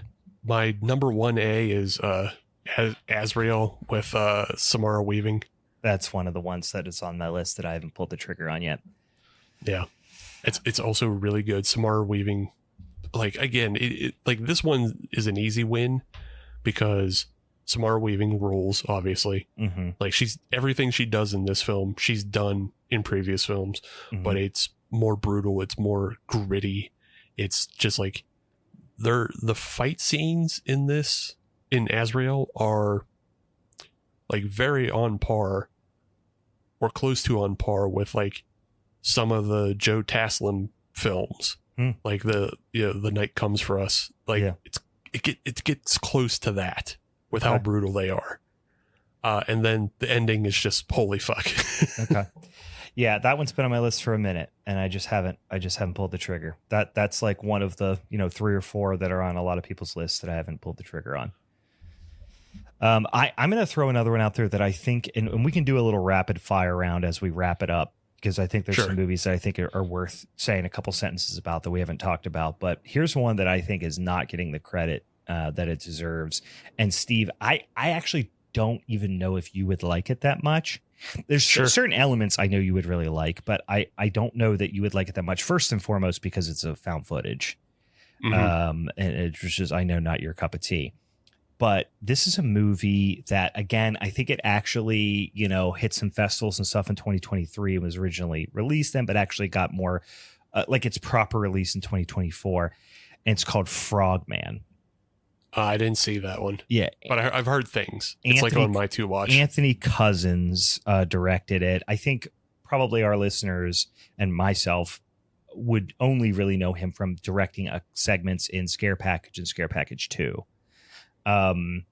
But Frogman is a really, really fun found footage. And again, it is really and truly found footage, like in the sense that there's quite a bit of buildup. And I'll without saying too much about it, it has two things came to mind for me when I watched this. And I don't think this is unique. I actually was reading some reviews and I saw both of these things mentioned. One is big Shadows over Innsmouth vibes for you Lovecraft fans out there, which I know I'm a big cosmic horror Lovecraft guy, and this is definitely got those types of vibes. The other thing is, and I'm actually almost hesitant to say this one, but if you read any reviews, I think other people have said this before. Some of the best really fun things we liked about some of the most recent VHS films that have found footage elements in it, found footage segments in it, you'll like about this. Okay. Big swings. It does the things that found footage movies that some people just don't like found footage because they don't like the concessions and the way dialogue is delivered and the shaky cam and all that. And if you don't like that, you might not like this. But some of the things that I oftentimes don't like about found footage, especially low budget found footage, is that they never do the thing. You know what I mean? There's this big build up, and like, what are we going to see? What are we not going to see? And this takes swings, boy, big motherfucking swings. And it is fun. And it does the things that oftentimes I watch found footage movies and go, fuck, wouldn't it have been cool if they just did that? And this movie does it. Like, you're going to see some stuff and go, oh, fuck, yeah, they did it. You know? So I really, really fucking like this movie a lot. Some really effective scenes. It goes from like pretty goofy. It's like a classic setup too, which lures you into. I went in blind as a bat into this movie, and it's a classic setup for found footage where it's a cryptid thing where they go in to find a cryptid, the Frogman of I forget what it is, Loveland, Ohio. And the one guy in the group is like, the Frogman exists, you know, and everybody else is like, whatever, we're just going to drink and have fun. But he's all about finding the Frogman. And there's a lot of predictable jokiness and, you know, kind of silliness. And then all of a sudden you're like, holy shit. And it's really fun. So go watch Frogman. Anthony Cousins directed it. Fucking really, really fun movie. Yeah, Dan in the Discord says, they don't hit the found footage cliches as much. So yeah, okay. Yeah, I mean, it's been on my watch list because found footage nowadays has gotten a lot better at being found footage. Yeah. But it's those early days of just like, and that film we watched earlier in the year, Penance, where like you have to make so many concessions as to why the camera's on. Yeah. Or other films that just like waste all of their time fuck-assing around in the woods and then nothing happens. Well, the thing is, you get a little bit of that here, but then shit happens. Okay, yeah. So as long as there's payoff. Yes, as long as there's payoff, I'm not mad. Yeah. Like, I think found footage for me turned around like when we got Hell House LLC and Grave Encounters, because both of those have fucking payoffs. Yes. Both of those do the stuff. Great comparison here. I mean, that's a supernatural ghost movie, but like Grave Encounters is actually a really good comparison to this, where you're like, oh shit, they're doing the thing. You know? Yes. And that's why I like those, because they did the thing. Like Paranormal Activity can eat my grundle. I don't like those movies. They are just boring. 3 jump scares do not make a movie. I'm sorry. No, assholes. They don't. Make $1 bajillion, but right. I think there is some big ones here that are worth talking about that a lot of people talked about, like Late Night with the Devil. Like that was, we liked it. It was fine. It was fine. I'll just say one thing about Late Night with the Devil is I would say I really liked it the first time I watched it. We took we both had some exceptions, to certain things, but the second time I watched it, I was like, this is not very good. It's fine. It's fine. The first time I was like, oh, that was really fun. The second time I was like, that's fine. And it just really figured out, I just really learned upon second viewing that most of the reason I was engaged the first time is just to see what happens. Yeah. And then once you saw what happens, like, there's really not much substance to this movie. Yeah. As much as I like David Dastmalchian, like he does carry it.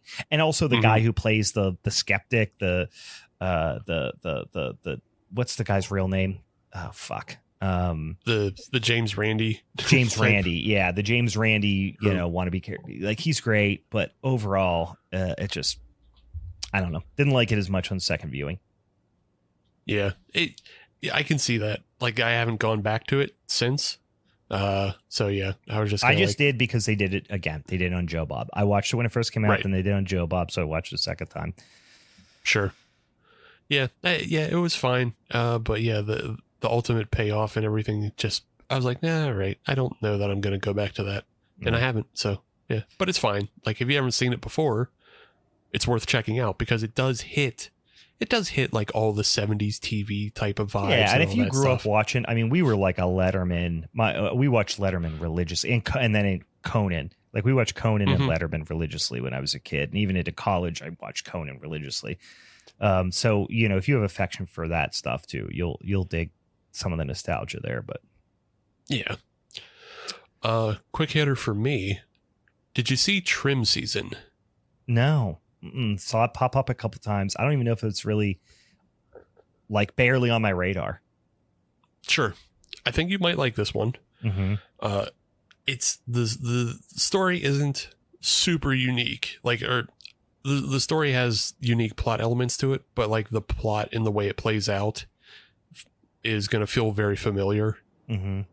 Because it is basically just, a group of women lost in the woods with some backwoods bumpkins, and the bumpkins do bad stuff to them and they get killed. So kind of a standard plot that way. The way it's interesting is the story elements and the characters. You have some very, very modern characters, and you even have a character who has an interesting real life affliction that plays into the story that, like, I don't know that I've ever seen used before in this effective way. So it's very cool. But the story is like all these women gathered up, they are taken to one of those California backwoods farms to cut bud off of weed plants. Sure. For harvest. And, they insist on taking women because, like, they're not as likely to steal or not as likely to cause trouble when they're on the farm and stuff like that. But it descends into a little bit of, black magic, a little bit of stabbing, and little black magic, little stabbing. Yeah. And the characters are really interesting. Like, they're just like interesting modern takes on characters that you don't see in other films. So yeah, it's a good film. Check it out. You're not going to be super blown away by it, but I still think you'll just enjoy it because it's just kind of it's familiar, but with new elements. Yeah. All right. I'm going to throw out one here, which I don't think we've talked about at all, which is Exuma. I didn't get to see it yet. Yeah, Jang Jae-hyun. And I mean, some familiar faces. I mean, if you watch any, Korean horror movies, you're going to know Choi Min-sik as well. He's been in, he's Old Boy, masterpiece. He's been in, I Saw the Devil, just a million things. Really, really fun, supernatural, a little bit, little more, I'll say, kind of disturbing-ish than some of the other, and certainly a little bit more depressing than your normal, Asian ghost story, or certainly more so than your average like Japanese ghost story. This is a Korean production, I would assume, right? It actually says Korean Japanese co-production, but it's Korean. Okay. It is supernatural, but it's got a little bit of a twist to it, and there's a not a whodunit, but there's a mystery angle to it as well. Okay. So really fun flick. Yeah, it's been on my list, but little lengthy, I will say, which a lot of the movies of this ilk are. It drags a little bit at times, but it's a fun story. Yeah, I'll definitely get around to it. Been meaning to. I wanted to revisit Under Paris. Have not watched. Now I know this is a shark movie. Yes, but have not watched it yet. Damn it. Under Paris fucking rules. It is so stupid. It is exactly as dumb as you'll want it to be. I just haven't gotten to. I mean, I go right from like watching all my Halloween movies to right into holiday horror, and I just haven't had room for shark movies in my life. Yeah, I don't understand. Look, there's been a lot of bullshit shark movies the past 10 years, but like they actually made a good shark movie. It's stupid. It steals a whole bunch of plot points from Jaws, you know, because like there's the mayor who won't shut down the river in Paris, the Seine. Like they're having it's 4th of July on the Seine. It's a triathlon. They're It would doing a be triathlon. funny though if they just were like, I know. It's the 4th of July. Not even Bastille Day. It's 4th of July. It's literally they're celebrating the 4th of July. But yeah, it's the same thing. They're doing a triathlon. They have a bunch of swimmers. And so it's just all the dumb things that you love of Jaws, but like there's more sharks, and the shark is also more similar to like the Jaws, the revenge shark, because it has a vendetta. I was going to say it actually holds grudges against individual humans. Yes. Great. Sounds great. And it's so stupid, but then the ending is like, it's almost near perfect for me. The ending is almost near perfect because so what you're saying is a shark jumps from one building to another and gets shot with a rocket launcher with an RPG. Brother, it's not too far off. It's the Punisher war zone of shark movies. Yeah, not too far off. All right. I'm going to watch it. I just haven't got around to it. I couldn't prioritize it. It's fine. It's up to you, but also, again, this is also for the audience to go watch. You know, it's important that they don't forget about it. Don't forget about Under Paris. It is the Punisher war zone of shark movies. Okay. I like it. Fine. There's some big movies here that maybe I'll just rapid fire a few of them because they're movies that are on a ton of people's lists that I've either done a whole episode on or I've talked extensively about, but I think are worth calling out. Cuckoo. We can just do thumbs up, thumbs down as we go through. That's great. Yeah. Cuckoo. Thumbs up, thumbs down. I was thumbs up on that one too. I think we both like that one a lot. Would definitely be, if I made a top 10, that would be on it. In a Violent Nature. Thumbs up. Thumbs up for me too. I don't know if it would make my top 10 though for the year. It would be, if it did, and it might, but if it did, it would be towards the bottom, not because I didn't like it and not because I didn't think it was a really smart, well done movie. It just, watchability, is a priority for me. And it just, it sticks so tight to what it's doing, which I love and respect it for, but also hurts the watchability for me. Yeah. It is the watchability is hard. Performances aren't particularly stand out because of the nature of the film. Yeah. But yeah, I think it has to crack my top 10 just because of how unique it is. Yeah. And it might for the same reason for me as well. What about Infested? Didn't see it. No. It's a damn spider movie. Damn foreign spider movie. It's good. It's creepy. Spiders don't affect me as much, but it goes into some unique, disturbing areas with them. Really fun movie. You should absolutely watch that. That would absolutely make the top 10 for me for the year. Longlegs says thumbs up on Infested. Yeah, really fucking wild movie. Affecting movie. I mean, even somebody who's not like I just actually did this. I was in one of my wholesalers' offices, and I was telling them about this. One of my daughters and my wife are deathly afraid of spiders, like freak out over spiders, have like a phobia. And I will mush them with my hands, lick them off my hands, and then run around the house with them on my tongue, chasing them around the house. It's the funnest thing in the world for me. I have spiders don't creep me out like other things do. But even this, I was like, ooh, good God, the spiders got to me. Speaking of spiders, not spiders, but it sounds like a spider movie, Longlegs, which we did a whole episode on. Yeah, thumbs up, obviously. That might be number one for me, honestly. Sure. Longlegs might Sure. be my number one of the year. I absolutely loved it. I saw it in the theaters, excited to see a second time. If I had to right now say what my number one would be, number one might be Longlegs for me. Did you watch Mads? No, I didn't get to it yet. I didn't have time. Okay. Because I watched Rippy instead. Okay. Fun, chaotic, keeps you guessing. Really fun movie. Another one we talked about on the show. We did a whole episode on Milk and Cereal. Yeah, thumbs up. Like that one a lot. Thumbs up. Did you get around to watching Mr. Crockett? I did. Thumbs up on that one. Okay. It's not perfect, but thumbs up. Yeah, thumbs up. And unique villain, like a villain. I guess it's undeniably villain. That you just don't see. You just haven't seen before. Thought it was really interesting. Yeah. Another one that did we do an episode on the seating? I feel like we did. Yeah, remember down in like the valley, and there's a little house Yeah. down there, and he can't get out. That movie stuck with me. I really liked it. It felt like a dream that I would have. You know what I mean? And I think for that reason, it stuck with me.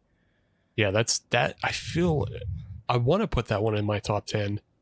And I definitely would have when we saw it because it was much earlier. It was early in the year, yeah. But yeah, like that one, it was an affecting film with a really unique premise. Yep. And it gets to a point where like it doesn't let up on the gas of being just dour and like an unwinnable situation. Yeah. Like that might be one of the meanest films of the year aside from In a Violent Nature. It was very mean, and it didn't get quite as cosmic, but it gave me vibes of House on the Borderlands. Sure. If you've ever read like that is one of the trippiest, like, I mean, that is like William Hope Hodgson to the max, like the trippiest fucking bonkers weird fiction ever. And it just gave me vibes of that, although it wasn't quite as bonkers and trippy, but, stop motion. We did a whole episode on. I think we were both decidedly thumbs up on stop motion. Yep. That's a top 5 motion for me, probably. And then we might disagree on this one. This is probably a top 3 for me. Is Terrifier 3. I fucking love Terrifier 3. I don't want to give it thumbs up. I'm not going to give it thumbs down either. Yeah. You're sideways thumbs. Yeah. It just exists. Yeah. And like, you watch it or you don't. I don't care. Yeah. Before I throw out another like sleeper pick that I have, I just want to re-mention these because I think we both were thumbs up on these, and we were the people involved with the films were kind enough to come on. Carved, Justin Harding's Carved. I love a Halloween themed horror movie. And he just knocked it out of the park on that one. We just had Justin on recently. He did a great job. And then going all the way back, I think, to the beginning of the year was Last Night at Terrace Lanes. We had Ken Arnold on. Mm-hmm. I really... Yep. I need to go back and revisit that one, too, because I remember enjoying that one a lot. Yeah, and Ken... I know Ken has been shopping his newest film around, the circuit at different festivals. His Werewolf Outlaw... Wild West film is out there. Nice. So yeah, I don't know. No word on when it's coming out to the regular public, but he's been, I think I've been seeing he's been winning some awards for like best screenplay and such at those festivals with that film. So yeah, be on the lookout for Ken Arnold's next one. Did you have any other ones that you're like, we should do a quick thumbs up, thumbs down on? Oh, let's see. I got the Under Paris. Not particularly. I had one I wanted to mention just because it's a movie that's bad. Is it Space Sharks starring Eric Roberts?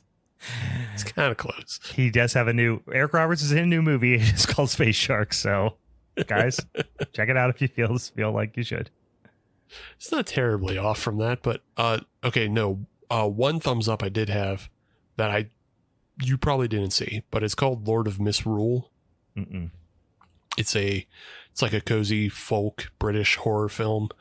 It has the dad from The Witch and the priest from The Last Omen. That guy. Yeah. I know very exactly specific what you're voice. Yeah, he's in it, and it has a very cool, kind of trippy ending to it that I enjoy. So Lord of Misrule, check that out. Okay. And then Gods of the Deep is... That's popped up a couple times for me, and it sounds very Lovecraftian, but I have not watched it. It's very Lovecraftian. It is bad, but I remember should watch it anyway. Okay, because I was going to say, I feel like I had it on my Letterboxd like to watch list, and then when push comes to shove, I looked at it and some reviews and was like, it seemed to be dog shit, so I didn't watch it. It's mostly dog shit. Okay, but I think this is a very specific like watch, and I think you will appreciate it more than just regular people. It is made almost like a fucking Roger Corman film. Okay. In that it's a film about Cthulhu and Lovecraftian shit, but they forego any sense of using CGI for the most part.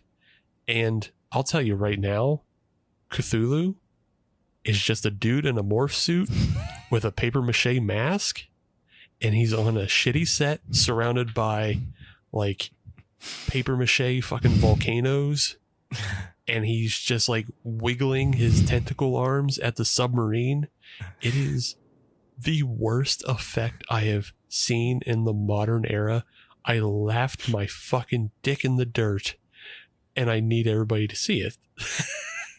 I'm just imagining like a 5'6" guy with a Cthulhu mask on. Like, yes, it's literally that. It is.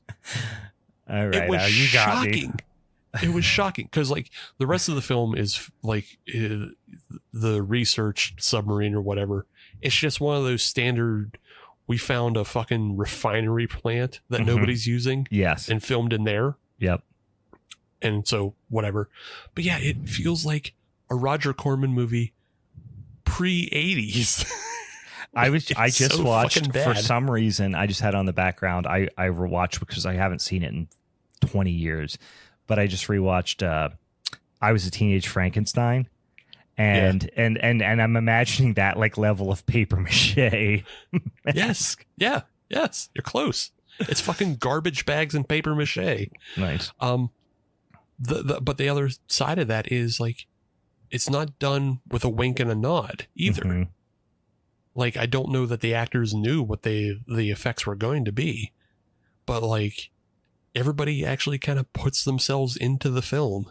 And so it's fucking crazy to watch. It's just it's a wacky film, and it's stupid and awful and bad, but everybody should see it. All right. You can't make films like that anymore. You're not allowed to. You're not allowed. Don't do it. You're not allowed. Get slapped on the hand. Yeah, I mean, it's on my list. So, all right, I'll add one in here that is, I don't know how many people saw this. I think it actually might have been on Shudder. I don't remember where I watched it, but it's an Australian production. And Rippy? It is, no, it's not Rippy. It is came out earlier this year, and I think some people just kind of buzzed over it. It is very much a slow burn chamber piece, which I know is not everyone's cup of tea, but it's really well acted. And it really keeps you guessing. At least for me, it did. It's called You'll Never Find Me. And I think it actually, like, it was one of those ones where it was released last year, like in Australia. Or no, it hit like festival circuit last year, and then it got a theatrical release, but only in Australia in early 2024. And then it hit like streaming in like, early to mid 2024. But it's called You'll Never Find Me. You know, no one really in terms of a well-known cast, super small cast. I mean, I literally think there's like 3 people in the movie. And it is just this little tiny chamber piece, really tense, relies solely on just like these interpersonal one-on-one kind of interactions, kind of goes in a little bit of a direction maybe you don't see coming.